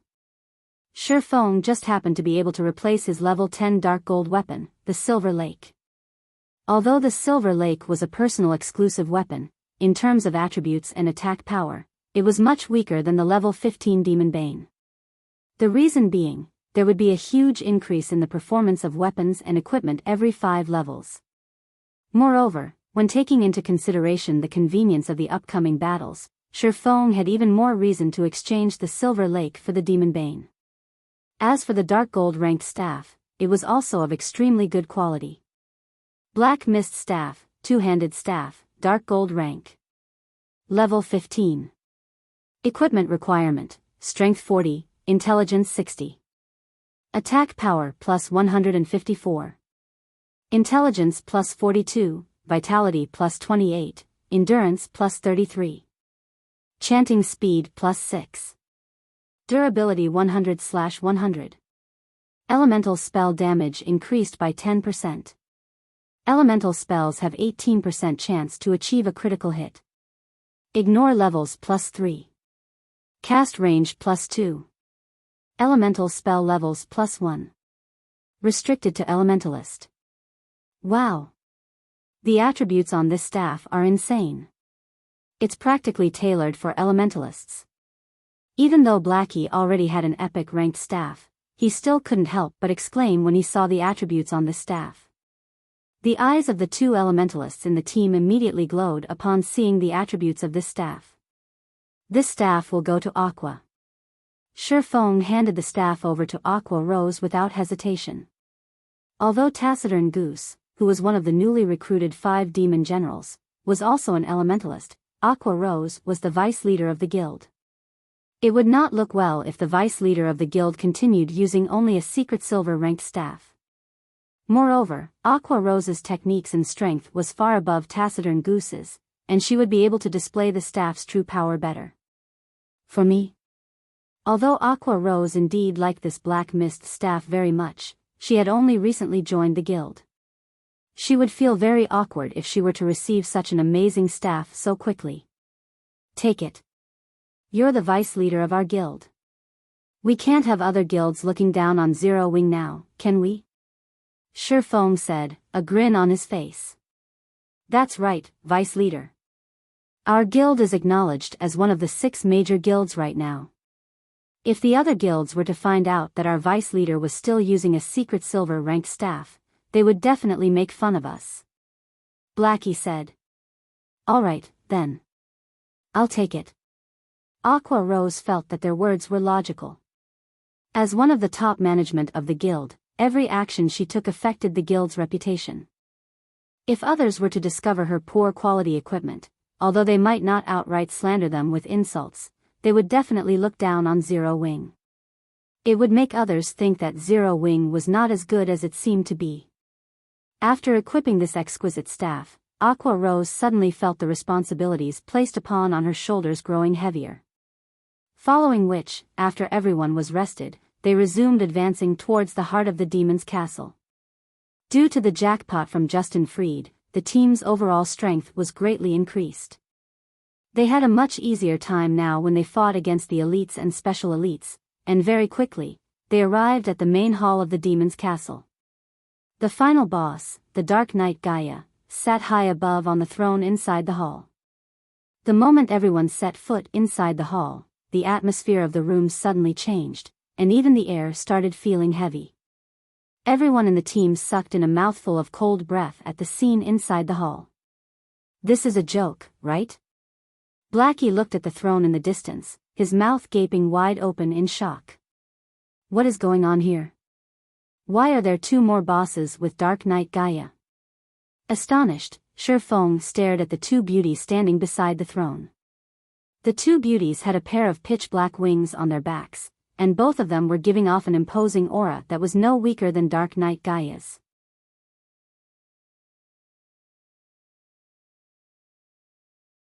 Chapter 266, Holy Light. Just Dark Knight Gaia alone was a challenge for them to deal with. Yet, there were two more bosses of equal strength now. Even Shifeng felt powerless at this sight. However, the fact that there were three bosses in this hall was not the most important point. The key point was that even a single boss was enough to cause everyone to despair. The difficulty of this quest is too high. Shifeng's head ached when he looked at the three bosses. He never imagined that Weissman's quest would be so difficult. If it were the normal Hell Mode Demon's Castle, Shifeng would still have a way to clear it. However, if he had to face the three bosses before him simultaneously, then there really was no hope for clearing this dungeon at all. Dark Knight Gaia, High Lord rank. Level 16. HP 4000000/4000000. Fallen Angel Heir, High Lord rank.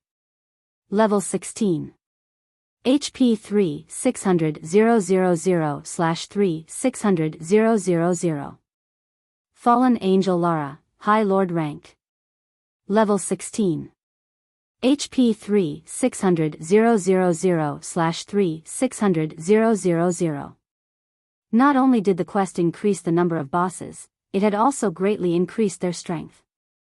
With a frightening 4 million HP, even if their healers exhausted all their mana, they still wouldn't be able to kill Dark Knight Gaia. It was also highly possible that Kola would die with a single stab from Dark Knight Gaia's spear. Guild leader, I think we should withdraw. There must be a problem with the system. 4 million HP is just ridiculous, Kola said, shaking his head while sighing. I think so as well, Brother Feng. Maybe we should go out and reset the dungeon, Blackie said. The others had similar thoughts as well. Even if this was Hell Mode, the difficulty of these bosses was simply preposterous. Since we've already come this far, let's give it a try. There should be a special mechanism in place if the bosses are set to be so powerful. Shifeng did not think there was an error with the system. It definitely had its own reasoning for making the bosses this powerful. So, they might as well test the water. Who knows? They might even discover some secret trick that will allow them to defeat these bosses. Since Shifeng had already spoken, the others naturally did not oppose his decision. At worst, they would simply waste some of their EXP, and EXP was something they could easily obtain. Hence, like the previous time, Kola and Gluttonous Mouse went ahead to gauge the standards of the bosses. Like before, Kola threw his shield at the three bosses, activating Shield of Vengeance. Yet, the moment Kola's shield struck the three bosses, everyone in the team was stunned by what they saw. -1, -1, -1. Only 1 point of damage appeared above each of the three bosses. Their frightening defense rendered everyone in the team speechless. You are seeking death. Dark Knight Gaia spoke in a tone that was neither enraged nor arrogant. Rather, his voice was only filled with coldness and indifference. He spoke just like a machine, emotionless. Gaia then slowly got up from his throne. He did not rush to attack Kola, instead choosing to abruptly focus his eyes on Kola. Kola instantly felt a chill overcome his body. Although this was a game, the pressure he felt was nothing but real. Similarly, the two fallen angels by Gaia's side did not take any action. They did not even give Kola a single glance, as if saying Kola was not worth their attention at all. I refuse to believe it yet. Kola summoned up his courage as he used punishment on Dark Knight Gaia. However, just like before, his attack only dealt 1 point of damage to the boss. Everyone cringed at this result. This time, Dark Knight Gaia finally retaliated against Kola's attack. Gaia casually retrieved a spear from his side, aimed it at Kola, and threw it. Before anyone could react, a flash of light pierced through Kola's chest, followed by a sonic boom reverberating throughout the hall. The attack caused over -2,900 damage to Kola, leaving him with only several hundred HP remaining. This casual attack had nearly taken Kola's pitiful life. Just as Dark Knight Gaia was about to attack for the second time, a pillar of holy light descended from the sky, enveloping Kola. When Gaia's spear clashed against the holy light, it was as if the spear had struck an impenetrable wall. The spear could not advance by even an inch. There was a trick to it as expected. Shifeng smiled faintly when he saw the holy light descending from the sky. He also discovered the silhouette of a person floating amidst the pillar of holy light. Hence, Shifeng shouted in the team chat, "Everyone, together. Healers, get Cola's HP back up first." Previously, everyone merely had the intention of giving the bosses a try. They did not hold any hope of actually killing them. Now that a chance had appeared, how could they easily give it up? The atmosphere surrounding the team instantly changed. No longer were they shrouded by despair. Huh? Why is it her? When the person inside the pillar of light walked out, Shifeng discovered a familiar face. When he caught a clearer view of that saintly appearance, his mind immediately turned sluggish. The person that walked out of the pillar of holy light was actually the Tier 3 divine official Charlene. Wow! My goddess! Blackie's eyes widened upon seeing Charlene, his drool nearly leaking out of his mouth. Putting aside Charlene's peerless appearance and graceful figure, just that extraordinary aura that she exuded would attract others to her. Gifted with both appearance and aura, Charlene was even more mesmerizing than the snow goddess, Gentle Snow. After Charlene descended into the hall, she did not look at the people behind her. Instead, she focused her attention on the black throne, at Dark Knight Gaia and the two fallen angels by his side. Dark Knight Gaia no longer maintained his look of indifference when he noticed Charlene's appearance. Instead, a hint of fear showed on his face. "Gaia, leave that woman to us. You take care of those ants and activate the teleportation gate. It is about time we let this continent be filled with fear and death once more," Fallen Angel Air said. "Yes, Lady Air," Dark Knight Gaia answered respectfully. At the same time, Charlene whirled around to look at everyone, saying, "Adventurers." For his selfish gains, Gaia has turned the past inhabitants of this castle into demons, letting them live a life that is worse than death. Now, he is even trying to open a gate to the demon world, summoning the Legion of Dead to attack White River City. You must stop Gaia from doing so at all costs and prevent a terrible fate from befalling the inhabitants of White River City. Finished speaking, Charlene immediately chanted some divine incantations. She then pointed a finger at the players before her. Suddenly, everyone in the team received a buff. Blessing of Holy Light. Increases all attributes by 200 points. This blessing is insane. My magic damage is over 1,000 points. My HP is also over 5,000. This feels awesome. Blackie said in exhilaration. Everyone else shared Blackie's feelings. Their bodies felt full of power, and they felt that they could easily go back and trample the previous boss, Justin Freed. Just the HP of the ranged players had already exceeded the 5,000 threshold. The other melee players also had their HPs increased past the 6,000 threshold. As for the monstrous MT of the team, Cola, his HP had already gone past the 7,000 threshold. Cola was practically a mini-boss now. After Charlene and the two fallen angels departed to do battle, Dark Knight Gaia immediately charged towards the team of players, intending to massacre them quickly. At this time, everyone in the team no longer looked at Dark Knight Gaia with fearful eyes like before. Even if Cola received close to -3,000 damage from a single spear throw from the boss, the Guardian Knight presently had over 7,000 HP. Moreover, the healers also had their magic damage increased from the blessing. Now, a casual heal from any one of them could replenish over 1,000 HP for Cola. They had no problems coping with Dark Knight Gaia's frightening damage. Taking the lead, Cola immediately slashed his sword at Gaia, following up the attack with a punishment. -328, -641. 2 damages appeared above Dark Knight Gaia's head. Meanwhile, Shifeng had used silent steps and arrived at Dark Knight Gaia's back.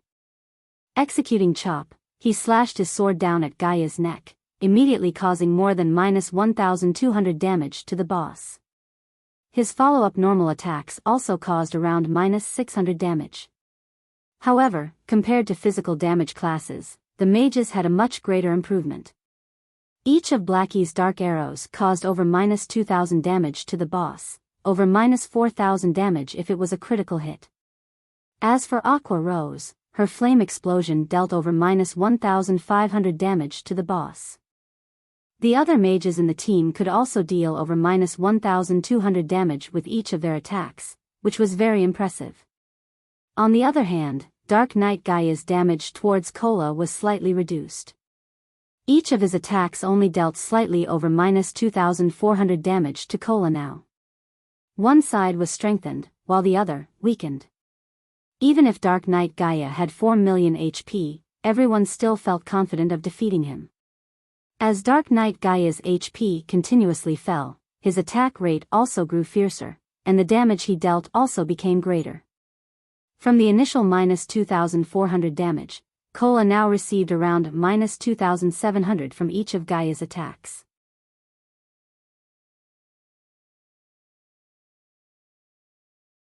Chapter 267, Legendary Power. This won't do. The damage we're dealing is still too low. If this keeps up, we will definitely be the ones to die. After several exchanges with Dark Knight Gaia, Shifeng had already deduced the most likely ending of this raid. His mind immediately started churning for a solution to this problem. When Dark Knight Gaia's HP fell to 70%, everyone else detected that something was wrong. The spear Gaia brandished was like a python, containing both power and agility. Gaia had a more relaxed time responding to everyone's attacks now, successfully blocking and rendering many of the attacks sent at him ineffective. Currently, Gaia was like the reincarnation of the spear god.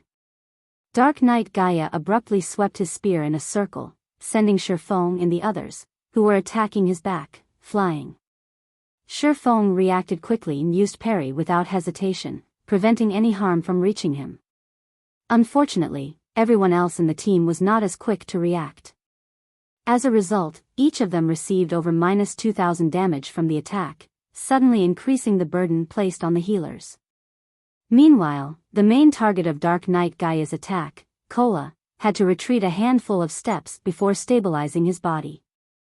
A frightening damage of -4,300 also appeared above his head. Guild leader, the boss is getting more powerful the longer we fight. I don't think I will last long if this situation continues. At this moment, the Guardian Knight, Cola, was no longer as calm and composed as he was before. Currently, the Dark Knight Gaia would deal around -3,000 damage each time he attacked Cola. If the boss triggered a critical hit or used a skill, he would deal over -4,000 damage. Even if Cola had over 7,000 HP, the pressure placed on him was huge. His HP constantly hovered around the safety threshold, which was a very dangerous situation. This was exactly where the Dark Knight Gaia excelled. The longer he fought, the braver he got. On the surface, Dark Knight Gaia did not seem to use any major skills. However, in reality, he had been using them constantly. Blood Rage. With this skill, the longer Dark Knight Gaia battled, the higher his damage would become. His attack speed would also rise as time passed. Just this skill alone was already sufficient to make any team that dared challenge him kneel and accept defeat. In addition, Dark Knight Gaia also possessed an AoE skill, Blood Domain. The skill had an effective area of 100 yards. When used, a blood demon would spawn behind all enemies within this range. These blood fiends each had 10,000 HP. Contrary to expectations, these blood fiends would not attack players. Instead, if these blood fiends came within 3 yards of their locked target, they would self-destruct. The resulting explosion had an effective radius of 20 yards, and in Hell mode, the explosion would deal -2,000 damage. However, due to Shifeng's quest, the current boss the team faced was an enhanced version of the Hell mode Dark Knight Gaia. Hence, Shifeng did not know how much damage the blood fiends would deal if they exploded. It was bound to be more than -2,000 damage. If they could not deal with these blood fiends quickly, leaving the monsters to self-destruct without control, the end result would, without a doubt, be a team wipe. Yet, if everyone were to run around the hall while having the blood fiends chase after them, it would disrupt the team's formation. Any mistake made during this confusion would easily lead to a team wipe. Hence, the moment these blood fiends appeared, they needed to deal with them within the shortest amount of time possible. Just depending on the blessing of holy light won't be enough to deal with this boss. If we can't increase our damage output, we will die sooner or later. Shifeng took a look at the mana levels of the 4 healers and discovered that all of them only had around half remaining. However, Dark Knight Gaia still had 65% of his HP left. If this situation continued, they wouldn't be able to last until the end. Not to mention, Dark Knight Gaia hadn't used Blood Domain yet. At that time, the burden on the healers would definitely be huge. Brother Feng will definitely be team-wiped if this continues. Should I use Stars of Light now? Blackie secretly sent a private message to Shifeng. Stars of Light was the most powerful skill of the epic ranked staff, Mavis's Guard. Its might surpassed even that of a Tier 2 spell. It was a spell that could devastate both heaven and earth. Unfortunately, this powerful spell had a cooldown time of half an hour. Hence, it was a trump card that could only be used once in a boss battle. As a result, whenever Blackie was in a party together with Shifeng, he would always seek Shifeng's advice, letting Shifeng decide when he should use the skill. No, it's still too early for it. Shifeng had long since planned for Blackie to use Stars of Light and Gaia used Blood Domain. The might of the skill would instantly evaporate the blood fiends that spawn. Yet, if they did not use the skill now, they might not even survive to see Dark Knight Gaia use Blood Domain. With 2 difficult options at hand, Shifeng was at a loss which to pick. In the end, we still aren't strong enough. Shifeng smiled bitterly. Even though their team was already so powerful, it was still not enough to clear this quest. Shifeng truly did not know how those players in the past had managed to complete this quest. However, it was also a fact that the players had already completed their Tier 1 class promotion when they completed this quest. With a team of Tier 1 players with top-tier level 20 equipment and weapons, it would be a simple walk in the park for them to conquer the enhanced hell mode of the Demon's Castle. Also, even if nobody in the team had reached level 20, if everyone's weapons and equipment were of Dark Gold rank or above, Dark Knight Gaia would still have no choice but to submit to them. To put it bluntly, they were lacking in preparations. As expected, our current equipment is still too weak. Shifeng could not help but lament as he watched the boss getting stronger as time passed. Suddenly, however, a flash of realization came to Shifeng. That's right. If it's equipment, don't I have the fragmented legendary item? Shifeng thought of the ring that had been left asleep inside his bag. The Heavenly Dragon's Breath. As a fragmented legendary item, it possessed the strength to change a player's tier. Yes, tier, not level. Previously, Shifeng had never managed to reach the requirements of the fragmented legendary item. Now, however, he had already achieved it. Heavenly Dragon's Breath, Ring, Fragmented Legendary Rank. Equipment requirement, Strength 200, Agility 200, Intelligence 120. Strength plus 40%, Agility plus 40%, Intelligence plus 30%, Endurance plus 30%. Movement speed plus 20%. Attack speed plus 30%. Ignore levels plus 10. All item level requirements reduced by 10 levels. Additional skill 1, Dragon's Authority. Suppress all enemies in the surroundings with the might of the Heavenly Dragon, inflicting the fear status onto enemies within a 30-yard distance, reducing their attack power by 20%, attack speed by 20%, and movement speed by 20% for 1 minute. Cooldown, 3 minutes. Additional skill 2, Dragon Breath. Inflict 6x damage in a 305-yard line in front of you. There is a 20% chance to induce the fainted state for 2 seconds. Cooldown, 5 minutes. Additional skill 3, Heavenly Dragon's Power. Allows the user to temporarily possess the power of the Heavenly Dragon, increasing HP by 300%, Strength by 100%, and Defense by 300%, and grants immunity to all controlling effects for 2 minutes. Cooldown, 3 hours. The Dragon Slayer Mechasero once owned the Heavenly Dragon's Breath. It was originally a legendary ranked item possessing the suppressed strength of the dragon tribe. Due to damage resulting from a war between gods, its might has greatly decreased.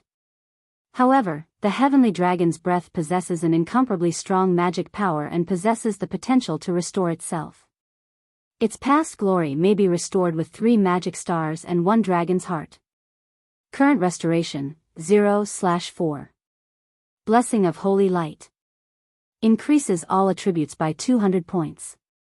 This blessing had allowed Shifeng to instantly surpass the daunting requirement of having 120 intelligence.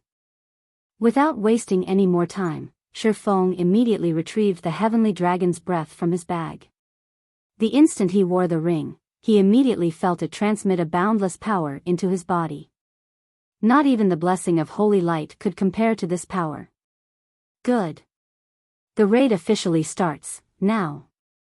Shifeng looked at the silver dragon-shaped ring on his finger, a smile on his face. Whether it was his past life or his present life, this was the very first time he was feeling the strength of a legendary item, even if it was only a fragment. He then shifted his gaze towards Dark Knight Gaia, his eyes abruptly focusing. Dragon's authority. Instantly, everyone felt Shifeng's transformation. They could feel the might of an ancient dragon coming off him, and even their souls quivered in the face of this power. Meanwhile, as if stuck in a deep quagmire, Dark Knight Gaia's movements turned sluggish. Gaia's attack power was greatly reduced as well, letting Kola gain a breather. Kola no longer felt overwhelmed by Gaia's attacks, and he could even dodge the boss's attacks now. It wasn't just limited to Kola. Everyone else started attacking with greater efficiency as well. Originally, they were on the verge of being team-wiped. Yet, the situation suddenly had a huge change. It was simply unbelievable. What happened? Aqua Rose was shocked.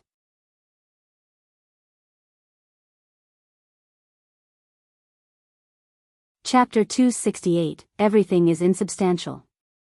Although everyone was shocked by Dark Knight Gaia's weakening, they were even more shocked by the person who activated Dragon's authority, Shifeng. Currently, raging winds surrounded Shifeng's body, swirling in all directions and creating a dazzling sight. Shifeng had now become the focus of this hall. When Shifeng took a step forward, his body instantly disappeared and reappeared in front of Dark Knight Gaia. Brandishing both the Abyssal Blade and the Demon Bane, Shifeng sent over a dozen slashes at the boss, the afterimages of his swords creating an impression of a lotus flower. Due to the Heavenly Dragon's Breath, Shifeng's attributes were greatly increased once more. Currently, his strength had already exceeded 500 points, while his attack was well over 1,200 points. His agility had also exceeded 600 points. Whether it was his attack power or attack speed, both were far above the standards of even a Tier 1 swordsman. Right now, Shifeng could even give a Tier 2 Swordmaster a run for his money. This was the power of a legendary item. Even though Shifeng only had a fragmented version of it, the increase in combat power he received could allow him to challenge enemies of a higher tier. Damages of over -1,000 appeared one after another. Some of his attacks had even dealt over -2,000 and -3,000 damage. Dark Knight Gaia, who had previously been like an immovable mountain, was currently being forced to retreat step after step by the torrent of sword slashes. He could not even enter a basic stance due to the incessant attacks. Meanwhile, Kola was having a relaxed time going against the boss, expending almost no effort on evading the boss's attacks. However, Shifeng's onslaught had yet to end. Thundering Flash. Chop. Double Chop. Earth Splitter. Thunder Flame Explosion. Every skill dealt over -2,000 damage. Of them, the level 8 Thunder Flame Explosion had even achieved a critical hit, dealing over -6,000 damage to the boss. Shifeng's damage far surpassed even that of Blackie now. Guild leader, what sort of potion did you take? How did you suddenly become so awesome? Kola was extremely curious about Shifeng's sudden transformation. Previously, Shifeng's single output damage was even below Blackie's and Aqua Rose's. Now, however, his damage had completely left that of the two in the dust. If Shifeng said it was nothing, not even a ghost would believe him. Potion? Cola, you're thinking too highly of potions. This is the trump card of our guild. Blackie said, a grin on his face. He had a fair idea of what was actually going on. After all, he had also been present when Shifeng obtained the heavenly dragon's breath. Brother Black is right. Cola, you're looking down on guild leader too much, Lonely Snow chimed in with a proud tone. The matter of the fragmented legendary item had always been a secret between the three of them. Shifeng had previously told them not to leak any information about it, so nobody else, other than them, knew about it. After all, just an epic ranked item alone could entice a first-rate guild to take action. If it was known that their guild possessed a fragmented legendary item, rivers of blood might start to flow in White River City. It's not a potion. Aqua Rose was also surprised. However, after she gave it a thought, their words felt right. It should not be possible for potions to provide such a powerful upgrade. Yet, if it was not a potion, what else could allow Shifeng's battle strength to increase so tremendously? Suddenly, Aqua Rose started growing more confused about the guild known as Zero Wing. It was clearly a recently established guild. It could even be described as a blank slate. Yet, shortly after she had joined the guild, she received one shock after another. Aqua Rose had even begun to suspect that Shifeng was an elder of one of those super guilds, and that he had come to White River City to play the role of a pig to devour the tiger. Only a dozen seconds passed since the battle resumed, and already, Dark Knight Gaia had lost 5% of his HP. Currently, he only had 54% of his HP remaining. If this trend continued, his life would end before 3 minutes even passed. However, Shifeng was still not satisfied with this result. The reason being, along with the passing of time, Dark Knight Gaia would grow stronger and stronger. Moreover, Dragon's authority lasted for only 1 minute. After the minute was up, Dark Knight Gaia would once again be like the reincarnation of a spear god. With Cola's equipment, he would not last long under the boss's onslaught. Just as Dark Knight Gaia was about to recover his battle strength. I wonder how well this move will perform. The abyssal blade in Shifeng's hand suddenly ignited in flames, the fire-type mana within a 30-yard radius frantically gathering around the weapon. The light from the scorching flames illuminated the dark hall, while the heat evaporated the moisture in the air. Currently, the abyssal blade in Shifeng's hand was like a miniature sun. This was none other than Shifeng's ultimate move, Flame Burst. Due to his increased attributes, the current Flame Burst was much stronger than the last time Shifeng used it. Before anyone could react, the abyssal blade turned into a shooting star, smashing into Dark Knight Gaia's chest. Gaia's previously impenetrable armor was like tofu when it met with the abyssal blade. The abyssal blade easily pierced Gaia's steel armor and body like a hot knife through butter, creating a large hole in Gaia's chest. However, this was not the end of Shifeng's attack. Shifeng then followed up with 5 more slashes, each of his slashes dealing over -6,000 damage. Some of them had even achieved a critical hit, dealing over -13,000 damage. Meanwhile, the armor on Dark Knight Gaia's body was instantly shattered, the sundered metal fragments smashing heavily against the stone pillars at the sides of the hall. These stone pillars completely collapsed at the impact of the metal fragments. Receiving these 6 continuous attacks, Dark Knight Gaia instantly lost over 60,000 HP. This scene absolutely dumbfounded everyone in the team. Right now, Shifeng looked more like the boss here with Dark Knight Gaia as the player. The situation was so shocking that Cola and everyone else in the team even forgot to attack Dark Knight Gaia. Oi! Stop daydreaming. The boss is still alive. Shifeng smiled helplessly as he received everyone's fervent gazes. After Shifeng's reminder, Cola and Yi Wumian quickly reacted and charged at the boss. Maybe because he no longer had his armor, Dark Knight Gaia was actually receiving an additional 30% damage from everyone's attacks now. The raid progressed at a much faster rate right away. You ants have angered me. Accept the punishment of darkness. The moment Dark Knight Gaia bellowed, the entire hall turned bloody red. Immediately, 20 ferocious-looking blood fiends appeared within the hall. Meanwhile, these blood fiends each had 20,000 HP, and each of them quickly ran towards their locked targets after being summoned. Blackie. Shifeng said in the team chat. Got it. It's finally time for me to show off. Blackie chuckled as he waved his staff. A gigantic magic circle appeared above the hall, and in the blink of an eye, a dazzling star emerged from the magic circle and crashed downwards. The stars of light had a very wide coverage.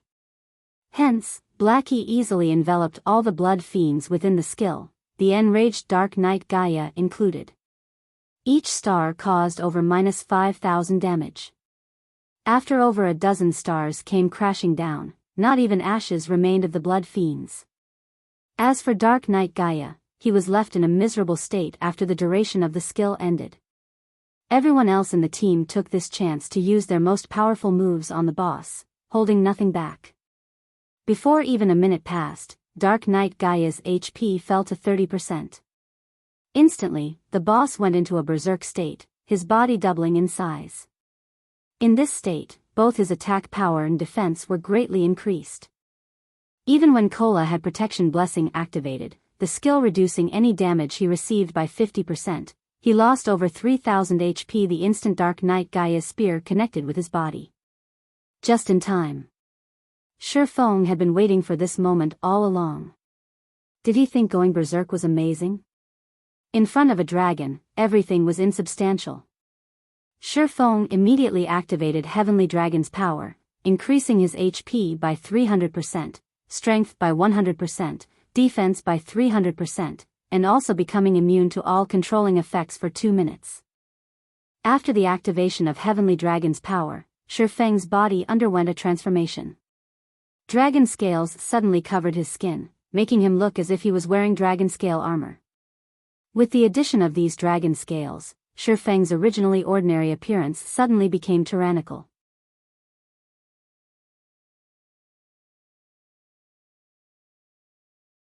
Chapter 269, Violent Conclusion. Originally, everyone was still worried about how they should deal with the berserk boss. However, Shifeng's shocking transformation immediately attracted their attention. Leaving aside Shifeng's new handsome and gorgeous appearance, just by standing there, he was already giving off an insurmountable pressure. This was no longer an oppression due to strength. Instead, this pressure was the instinctive reverence for a primordial life form. Just what is going on here? Aqua Rose asked in shock. It was a known fact that players could not transform their bodies. Yet, Shifeng had actually transformed in defiance of that notion. Moreover, that frightening pressure he was giving off was much more terrifying when compared to the berserk Dark Knight Gaia. Let alone the others, even Blackie and Lonely Snow, who knew about the fragmented legendary item, were greatly astonished by Shifeng's sudden transformation. They never thought that a player could actually become so powerful after activating the Heavenly Dragon's power. I think the guild leader can kill me in a single hit now, Lonely Snow said, a bitter smile on his face. Let alone you, even Kola might not survive a single hit from Brother Feng. With the activation of the Heavenly Dragon's power, Shifeng's strength received a several-fold increase, which meant that his attack power had increased as well. When Blackie thought about how his most powerful skill, Stars of Light, already failed to match Shifeng's previous strength. If Shifeng used a skill, even Kola, who had over 7,000 HP, would be reduced to ash. The Heavenly Dragon's power is strong, as expected, Shifeng thought as he shook his fists. He could feel boundless power coursing through his body. In addition, after activating this skill, Shifeng could feel his mind becoming much clearer than before, allowing him to reach a peak condition that he had never experienced. Shifeng's strength now exceeded 1,000 points. His attack power was also over 2,300 points, while his HP was over 15,900. In addition, his defense had gone past 4,500 points, almost twice that of Kola's. Currently, he could easily be considered a mini-boss. Cola, leave tanking the boss to me. Shifeng wanted to test his new body. Moreover, it would be much more effective for him to tank the boss instead of Cola right now. Apart from having higher attack, defense, and HP, Shifeng's current dodging capabilities were miles ahead of Cola's. Alright. Although Cola was still shocked by Shifeng's transformation, he managed to muster a reply. With more than 15,900 HP, nobody was a more reliable MT than Shifeng. After relieving Cola of his duties, Shifeng immediately slashed a sword at Dark Knight Gaia. Like a lightning bolt, Shifeng's sword smashed into Dark Knight Gaia's body with the might of 1,000. The attack dealt over -2,000 damage to the boss, and the strength behind the attack forced the boss to retreat 3 steps. Each step the boss retreated left behind a deep footprint on the hard-tiled floor. This was the benefit of increasing one's strength. Compared to increasing just attack power, if players with physical damage classes increased their strength, not only could they gain additional attack power, their increased strength would also create a suppression effect during battle. This effect would further raise the damage they dealt their enemies. When attacking, players could also cause their enemies to lose their balance. In a battle, if one could not maintain a proper stance, it would be very easy for problems to arise. Hence, compared to purely increasing one's attack power, it would be much more beneficial to increase one's strength instead. This was a kind of invisible support, and many players only discovered the importance of basic attributes after playing the game for a long time. Currently, Shifeng's battle with Dark Knight Gaia was in full swing, and the other melee classes had no chance to get close to the boss at all. The reason being, aside from MTs like Cola and Yiwumian, the other melee classes could not even survive a single hit from Dark Knight Gaia. In this situation, only the ranged players could continue attacking without worry. Although Dark Knight Gaia had gone berserk, he was merely an insignificant being in the face of the Shifeng who had the Heavenly Dragon's power activated. The battle between the two of them was just like a battle between two boss monsters. Although Shifeng's HP was only a tiny fraction of Dark Knight Gaia's 4 million HP, in this battle, Shifeng was the only one doing actual damage. Whenever Dark Knight Gaia attacked Shifeng, the latter would either dodge the attack or block it. Dark Knight Gaia was unable to deal any real damage to Shifeng. Moreover, every time Shifeng brandished his 2 swords, Dark Knight Gaia would be forced to retreat. Each of Shifeng's attacks dealt over -2,000 damage, but more often than not, his attacks would achieve a critical hit and deal over -4,000 damage. A critical chop also dealt over -6,000 damage. On the other hand, Dark Knight Gaia could only deal around -2,000 damage to Shifeng with each attack. With close to 16,000 HP, the healers could take their sweet time healing Shifeng. They had no need to fear stealing the aggro of the boss at all. As a tank, Shifeng was currently far stronger than the guild's number 1 MT, Cola. After the 30-second berserk period was over, Dark Knight Gaia's body shrank back to its original size. Even though he still had blood rage in effect, he no longer possessed the previous ferocity he had possessed in his berserk state. Meanwhile, the Heavenly Dragon's power had a duration of 2 minutes. There were still 90 seconds left before Shifeng's transformation ended. Without the berserk effect, Dark Knight Gaia was like a venomous snake that lost its fangs. He could only receive a one-sided beating from Shifeng now. Whenever Shifeng slashed his sword, Dark Knight Gaia would have to retreat a handful of steps. The gap between the two of them simply rendered one speechless. Throw in everything you've got. We need to end the battle as quick as possible, Shifeng said in the team chat. Upon Shifeng's reminder, the others who hadn't dared to approach the boss before immediately rushed up in a hurry. As a result, the damage rate to the boss instantly soared. When Dark Knight Gaia's HP fell to 15%, he used Blood Domain once more, summoning another group of Blood Fiends. However, unlike the first group of Blood Fiends, these newly summoned monsters each had 30,000 HP. As expected, even his skills have changed. Shifeng had been afraid of something like this happening, hence why he wanted to end the battle as quickly as possible. Since the quest had altered the rating difficulty of the dungeon, a change to the skills of the boss would naturally occur. Since there wasn't much of a change in Dark Knight Gaia's blood rage, then the only skill that remained was Blood Domain. Everyone, gather in the center. Shi Feng immediately shouted. When Blood Domain was previously used, the team had a wide-range AoE skill like the Stars of Light to depend on. However, they had no such skill that could quickly deal with all the blood fiends this time. Stars of Light had a 30-minute cooldown, so there was no way of using it for the second time in this battle.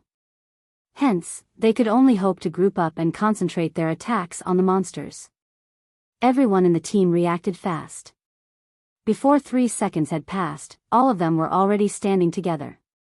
Having the shape of a demonic beast, the blood-red monsters revealed malicious expressions upon being summoned. After locking on to their respective targets, the blood fiends let out frenzied roars as they charged forward. By the time the blood fiends started moving, Aqua Rose had already finished chanting an incantation.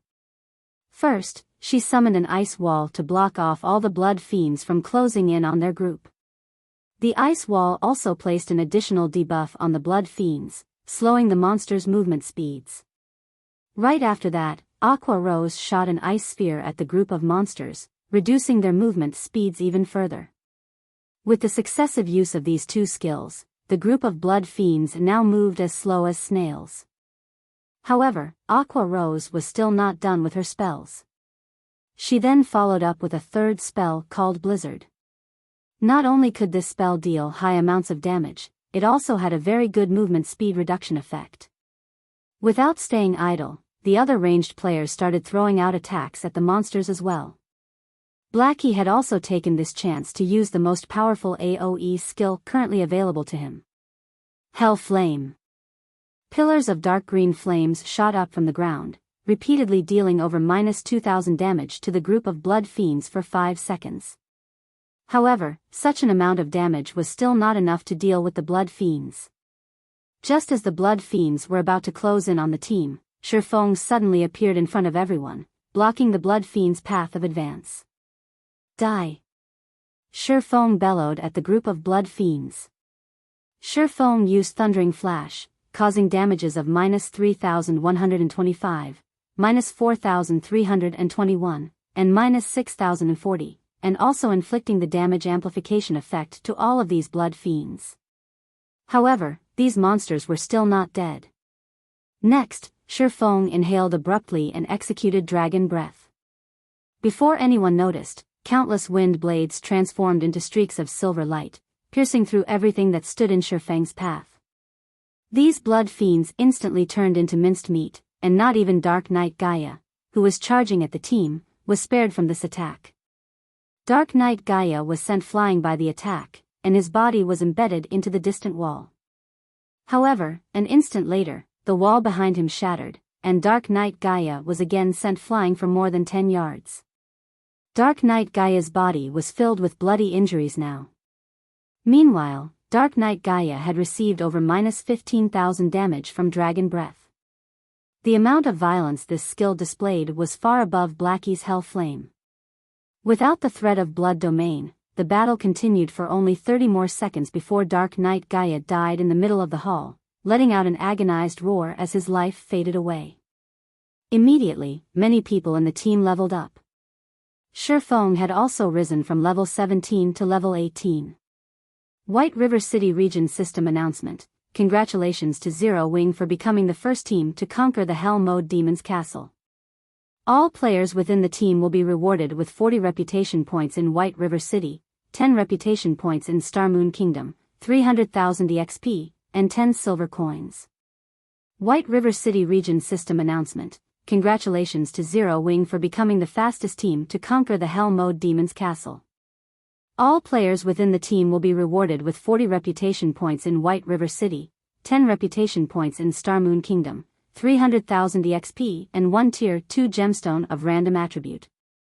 System: Hell Mode Demon's Castle has been cleared for the first time. Loot increased by 100%.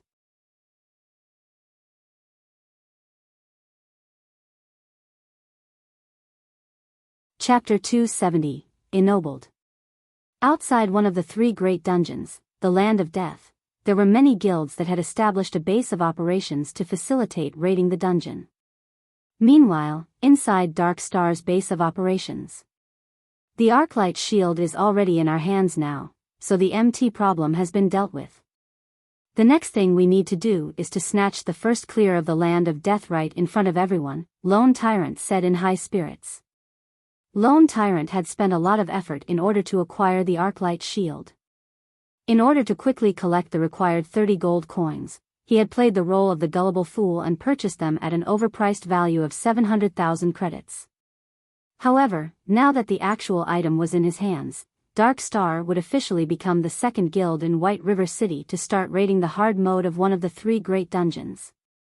Previously, the main reason why Dark Star had been surpassed by Ouroboros was the insufficient strength of their MT. Now, however, the situation was different. With their newly acquired Arclight shield, Dark Star would be competing with Ouroboros on a level playing field. As for the other guilds, Dark Star had no reason to be fearful of them. Even if Zero Wing already had their own Arclight shields, they were only a recently established guild. They did not possess the backing required to raid the three great dungeons. At this moment, however, a system announcement rang out.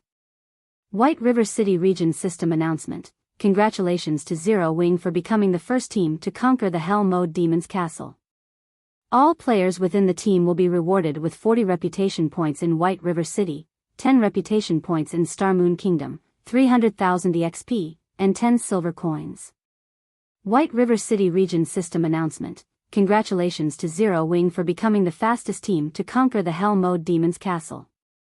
All players within the team will be rewarded with 40 reputation points in White River City, 10 reputation points in Star Moon Kingdom, 300,000 EXP, and 1 Tier 2 gemstone of random attribute. The announcement was repeated 3 times. Lone Tyrant was dumbfounded by this announcement. He was very clear about what sort of dungeon the Demon's Castle was. If not for the fact that the first clear of the three great dungeons was too important to them, Dark Star would have long since started raiding the Demon's Castle. However, Zero Wing had gotten the drop on them and secretly taken the first clear of the Demon's Castle. Moreover, it was the first clear of the Hell Mode Demon's Castle. Currently, Ouroboros was the only guild in White River City that could successfully raid a 20-man hard mode dungeon. However, that capability was limited to the level 10 low difficulty dungeons, and not a level 15 high difficulty dungeon. How did they do it? Aren't they just a recently established guild? Lone Tyrant could not make sense of the situation. Did the Yifeng help them in secret? Even so, they still shouldn't be able to clear it. That's a 20-man dungeon, there is a limit to one person's strength. Boss, do you want us to go investigate? An assassin asked. No need. The three great dungeons takes priority. Zero Wing has only obtained the first clear of the Demon's Castle. By the time we obtain the first clear of the Land of Death, Zero Wing would only serve as a foil to make Dark Star look even better. Lone Tyrant shook his head, a contemptuous smile on his face. Although Lone Tyrant acted dismissively towards Zero Wing's achievement, the other guilds in White River City did not.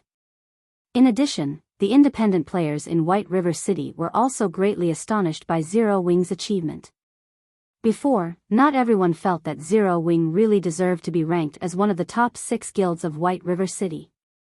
After all, the only real achievement of the guild was its monopoly of the top 8 positions on the ranking list. Nothing else about the guild was worth mentioning. Now that they had obtained the first clear of the Hell Mode Demon's Castle, it showed that dungeon raiding was no longer a weakness of Zero Wing. This situation had caused many gaming experts who were previously hesitant about joining Zero Wing to change their minds. The reason being, Zero Wing was the second guild in White River City to have successfully cleared a 20-man Hell Mode dungeon. Moreover, the dungeon they had cleared was a level 15 dungeon, the highest level dungeon that players could currently enter. This showed that their strength had surpassed the other guilds by a large margin. Just as the players in White River City were fervently discussing this matter, Shifeng's team started distributing their spoils of war. Originally, aside from the Hell Mode bosses of the three great dungeons, Dark Knight Gaia could be considered as the strongest boss below level 20. After receiving the frightening enhancement from Shifeng's quest, Dark Knight Gaia had become even stronger than the final boss of the Hell mode of the 3 great dungeons. Hence, the loot he dropped would naturally be excellent. Dark Knight Gaia had dropped a total of 27 items, 9 weapons and equipment, 1 forging design, 1 tailoring design, 1 potion recipe, 1 cooking recipe, 3 precious production materials, 10 magic crystals, and 1 demon's heart. The last item was also Shifeng's quest item this time around. Among the 9 weapons and equipment, 5 were of dark gold rank, and all of them were items that could level up from level 15 all the way up to level 20.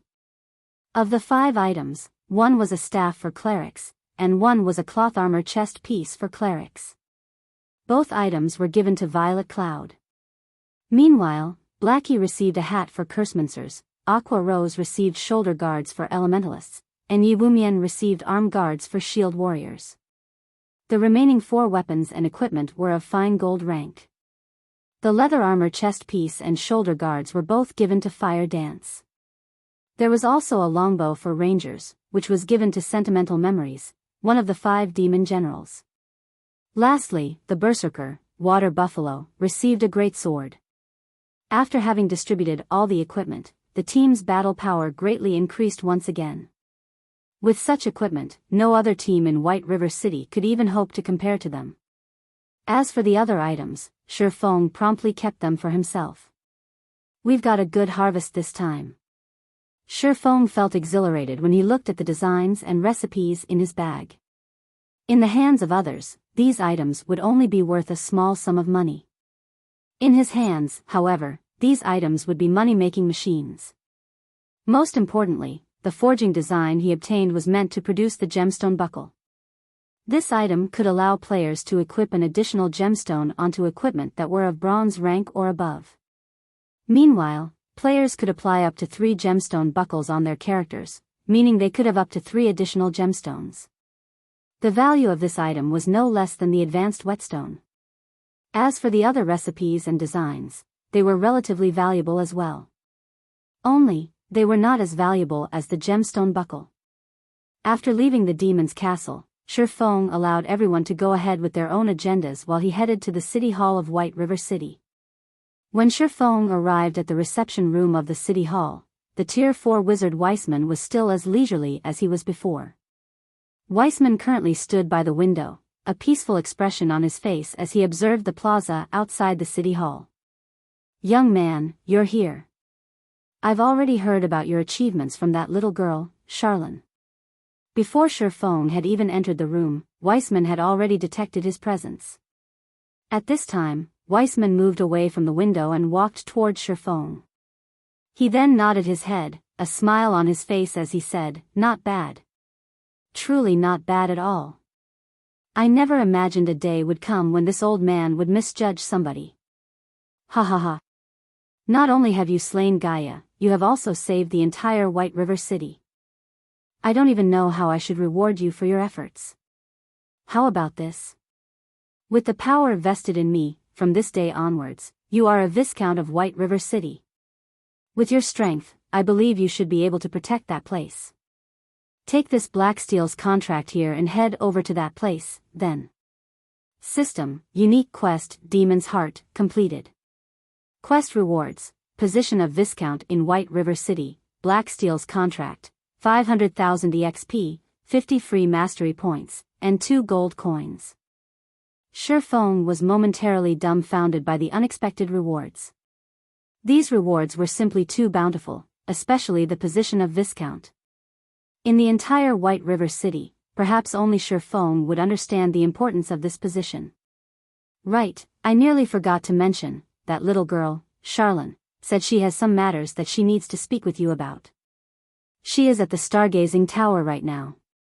If you have nothing else to do, you should go see that little girl. You don't want to miss out on a rare opportunity," Weissman said, giving Shifeng a meaningful smile.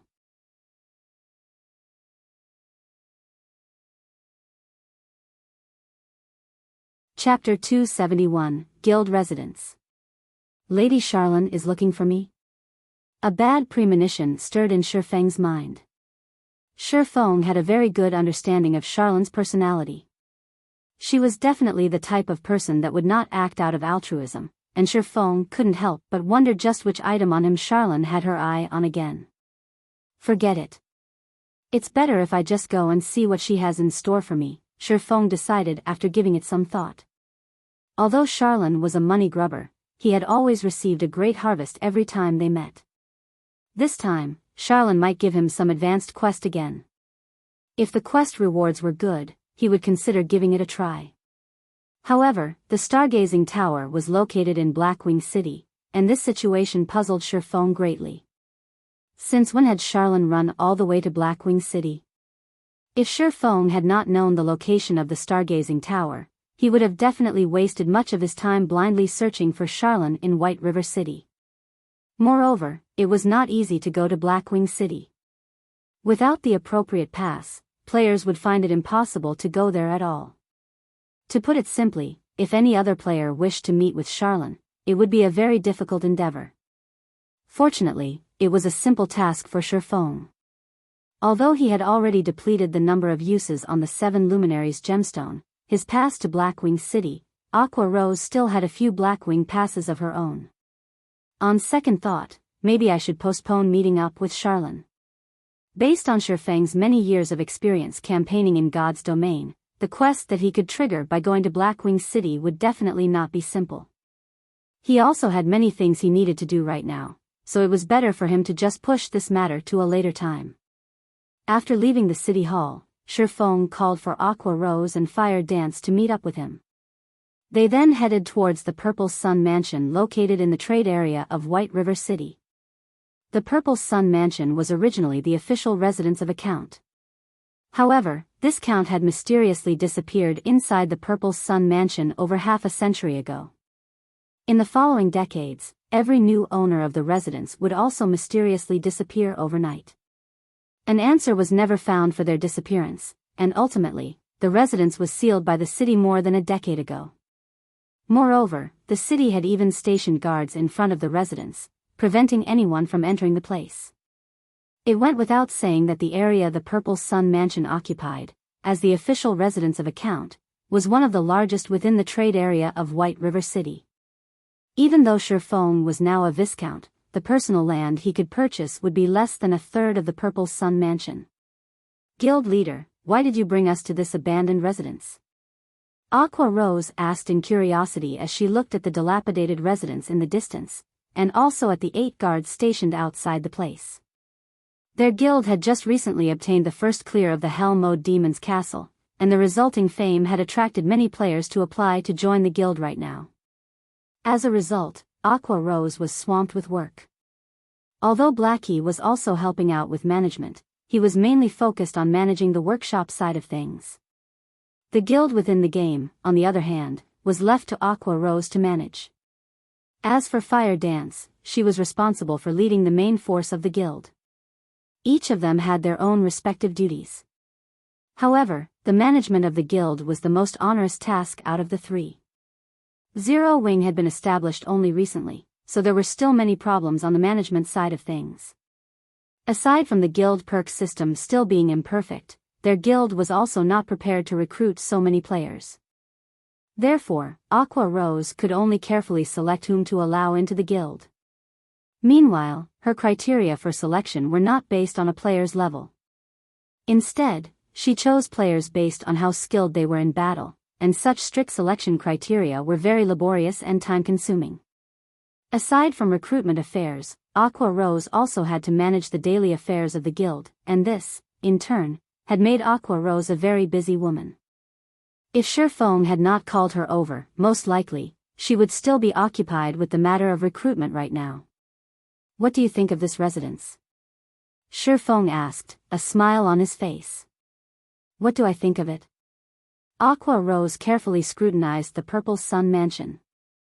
Although it was currently daytime in God's domain, with the sun shining brightly up in the sky, the Purple Sun Mansion was surrounded by a depressing atmosphere. It even gave others an eerie feeling.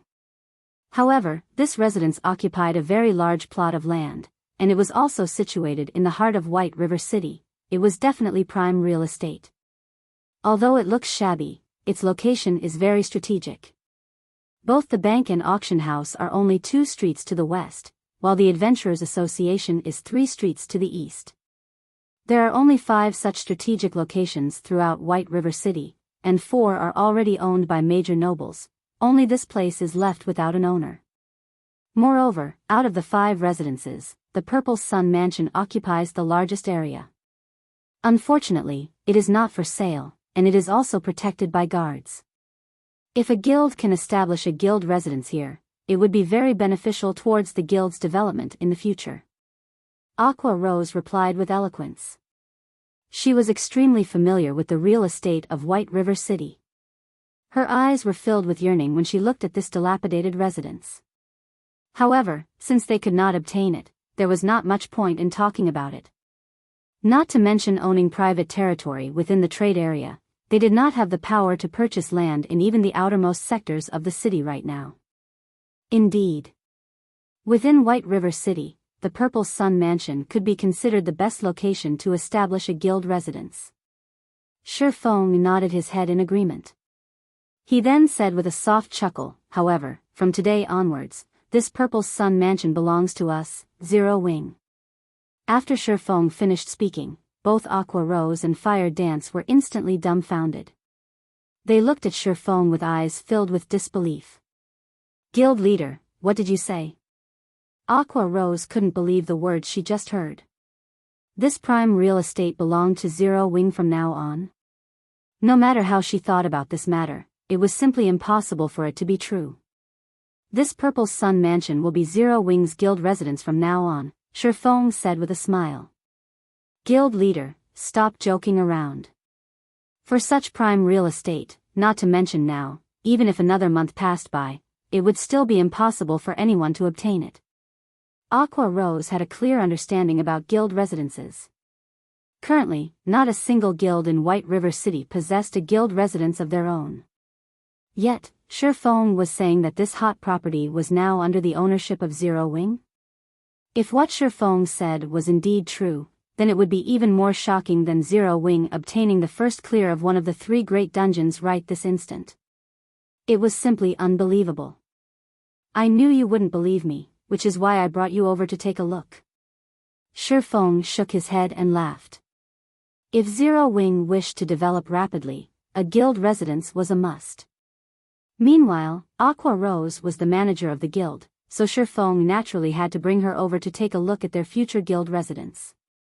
It would allow Aqua Rose to better plan for the future.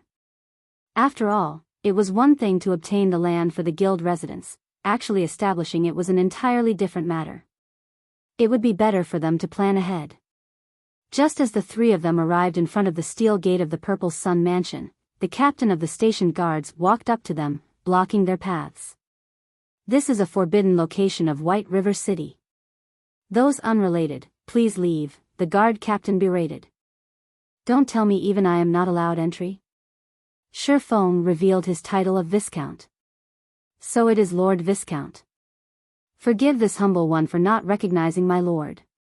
However, Magistrate Weissman has personally given orders that nobody is allowed entry into this place, and even if it is you, Lord Viscount, I am afraid that I cannot allow you to enter. The guard captain suddenly grew respectful when speaking to Shi Feng. What about this? Shi Feng took out the Blacksteel's contract this time. The guard captain was shocked after seeing this piece of paper. After all, this paper was the deed to the Purple Sun Mansion. In other words, from this moment onwards, the Purple Sun Mansion was the private territory of the Viscount before him. Since Lord Viscount has already become the owner of this place, of course this humble one would not stop my lord from entering, the guard captain said carefully. He then added, however, there is something very strange about this Purple Sun Mansion. If my lord is planning to enter, please exercise caution. I understand. Shi Feng nodded in reply. Following which, the 8 guards moved away from the entrance, allowing the 3 of them entry into the residence. Meanwhile, both Aqua Rose and Fire Dance were shocked by Shi Feng's revelation. He was actually a Viscount of White River City. Nobility was unlike levels. one could not get ennobled simply by wishing for it. Instead, one needed a large amount of reputation to do so. Currently, all the guilds in White River City were busy trying to raise the White River City reputation they had. Although there were already players who had become citizens, there had yet to be a single person who achieved nobility even until now. Meanwhile, nobility could be categorized into 5 tiers, which were Duke, Marquis, Count, Viscount, and Baron. Just the difficulty of becoming a Baron had made all the guilds in White River City lament over their powerlessness, not to mention obtaining the position of Viscount, which was 1 tier above Baron.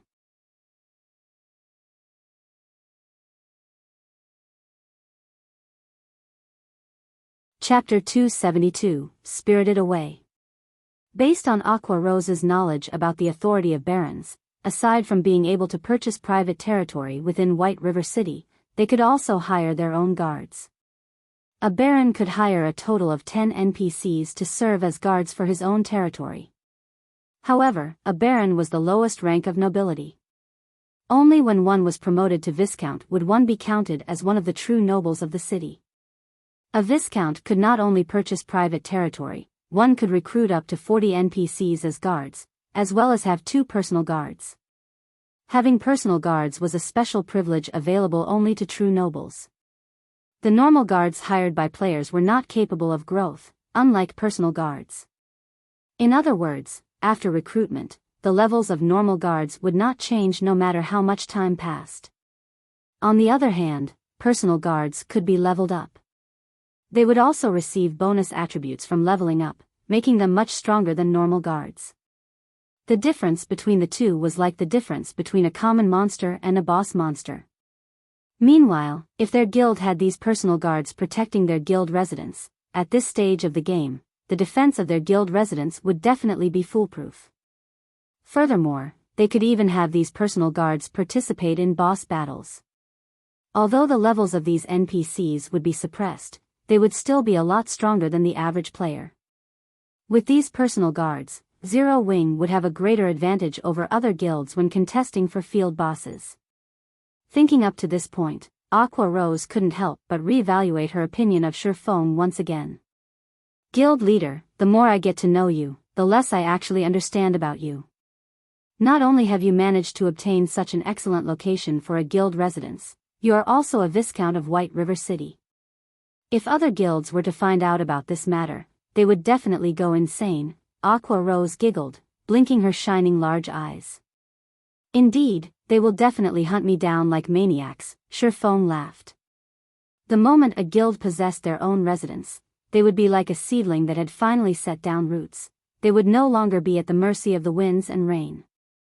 Only by growing roots could a plant thrive and have the possibility to grow into a towering tree. In the past, a player had once joked that a guild without their own guild residence was like a gang of mountain bandits, while a guild that had their own guild residence was like the lord of a region. The reason being, only with a guild residence could a guild gradually perfect the many benefits they provided. It was especially true for guild quests. At this stage of the game, as nobody possessed their own guild residence yet, the NPCs within the city were unable to privately publish quests to the guilds. Hence, players could only accept some daily quests from the Adventurers Association to earn guild reputation. In comparison to the individual quests that players received from the Adventurers Association, the private guild quests published by NPCs rewarded much higher guild reputation.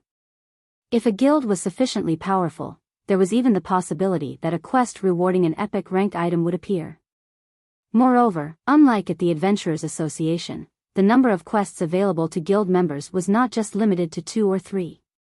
As long as a guild was sufficiently powerful, there would be several hundreds, even thousands of guild quests being published in the guild residence every day. With so many quests available, players would be able to level up and upgrade their equipment more efficiently than if they were limited to grinding monsters. Also, statistical analysis made by professionals in the past showed that guilds with guild residences made at least double, or even triple, the amount of money of guilds without guild residences. Moreover, only with a guild residence would a guild officially have a stable source of income. The reason being, whenever a guild member completed a guild quest, the guild would automatically collect 15% of the quest reward as processing fee. The fees collected would then be stored inside the guild bank to serve as funding for the guild. This was the reason why guild residences were so important. The location of the guild residence was also very important, as this correlated to the number of guild quests a guild would receive. A newly established guild residence would be an unknown existence in White River City. To be precise, it would be unknown to the NPCs of White River City, and that anonymity would prevent many of these NPCs from commissioning quests with such newly established guild residences. If, however, a guild residence was established in a high-traffic location like the trade area, it would be easily noticed by NPCs. As a result, the number of quests the guild residents received would increase. Meanwhile, as the number of quests resolved by the guild increased, the fame of the guild among NPCs would also rise. And the number of NPCs willing to commission quests would also increase in turn. Such a snowball-like development speed would be unstoppable once it started. Hence, if the guilds in White River City were to find out about Zero Wing coming into possession of a guild residence, they would definitely hate Shifeng down to the bone. Fortunately, Zero Wing had already grown past the stage of a fledgling guild. Unrated guilds would not dare to make an enemy out of Zero Wing. Only third-rate guilds or above would pose a threat. However, once Zero Wing officially establishes its guild residence, not even third-rate guilds would dare to become its enemies.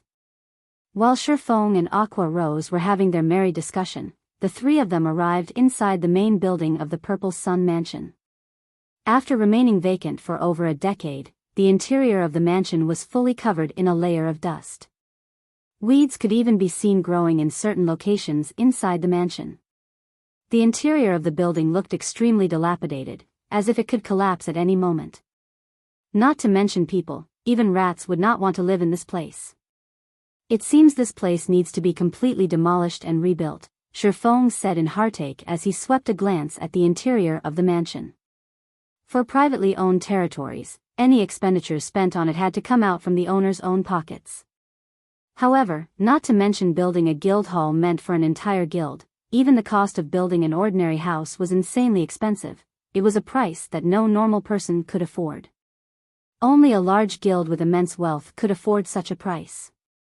Guild leader, you are the wealthiest player in White River City, yet you're actually crying about being poor? Aqua Rose rolled her eyes at Shifeng. She knew for a fact that Shifeng had spent over 100 gold coins without even blinking when he bought the Arclight shield forging design. Shifeng could only shake his head and bitterly smile in reply to Aqua Rose's teasing. What Aqua Rose did not know was that a fee of 200 gold coins was required in order to construct even the most common guild hall. Meanwhile, such a guild hall only had a capacity of 500 players. If it were a guild hall with a capacity of 1,000 players, the construction fee would be 500 gold coins. With the area the Purple Sun Mansion occupied, Shifeng could build an advanced guild hall with a capacity of 3,000 players, at the very least. However, the price tag for an advanced guild hall was 3,000 gold coins. 3,000 gold was an astronomical sum for any one guild. Even though Shifeng indeed had the ability to construct an advanced guild hall, he still had the burden of 30,000 gold from the Gospel Project quest bearing down on him. He dared not randomly spend his money. The only reason he had spent over 100 gold for the Arclight shield forging design was because he was confident of earning back the money through sales of the shields he produced. In the case of the guild hall, however, it was a one-way expenditure. Just as Shifeng's group arrived at a flight of stairs, Shifeng suddenly felt a gust of cold wind blowing over his face. He could also hear an indistinct voice whispering by his ears, as if calling him to descend the stairs. Instantly, Shifeng felt all the hairs on his body stand up. Without hesitation, Shifeng immediately unsheathed the abyssal blade and the demon bane, raising his 5 senses to their very limits. In this moment, he was fully prepared for any enemies that would show up. Aqua Rose and Fire Dance, on the other hand, reacted a tad slower than Shifeng. However, they too promptly readied their weapons as they fixed their gazes at the staircase. Contrary to their expectations, however, nothing appeared from the staircase. Only a cold breeze blew up from below, causing the weeds within the mansion to quiver slightly. How can there be wind coming from inside the building? Fire Dance asked, feeling there was something very strange about the situation. The virtual world of God's domain closely resembled reality. Meanwhile, their current location was the heart of the mansion. It was an enclosed space, so it should have been impossible for any wind to be present. Likewise, Shi Feng also felt this matter was strange. However, according to Shi Feng's knowledge, there was indeed something very strange about this Purple Sun mansion. After all, it was a fact that every previous owner of the mansion had disappeared without a trace while staying inside the building. It was due to these disappearances that the inhabitants of White River City had nicknamed the building the Ghost Mansion. Even the Tier 4 wizard Weissman could not find the reason for the past owner's disappearances. The only solution he had was to send out a team of guards to prevent anyone from entering the mansion. Shi Feng also had not learned anything about the Purple Sun Mansion in his past life. Hence, he could only rely on himself to resolve this matter. Only, he never expected to feel such a great pressure just by standing at the entrance of the staircase. It felt as if he was standing in front of a ferocious beast. Moreover, this kind of pressure had a sense of familiarity. However, Shi Feng could not recall where he had felt this pressure before. The cold wind seems to be coming from the basement. Let's go have a look at it for now. Shi Feng shook his head. He decided to first discover the source of this mysterious wind before making any further decisions. You're tuning into the Biyao's Wuxia Chronicles YouTube channel. Don't forget to subscribe and join us on this journey to catch the most captivating stories.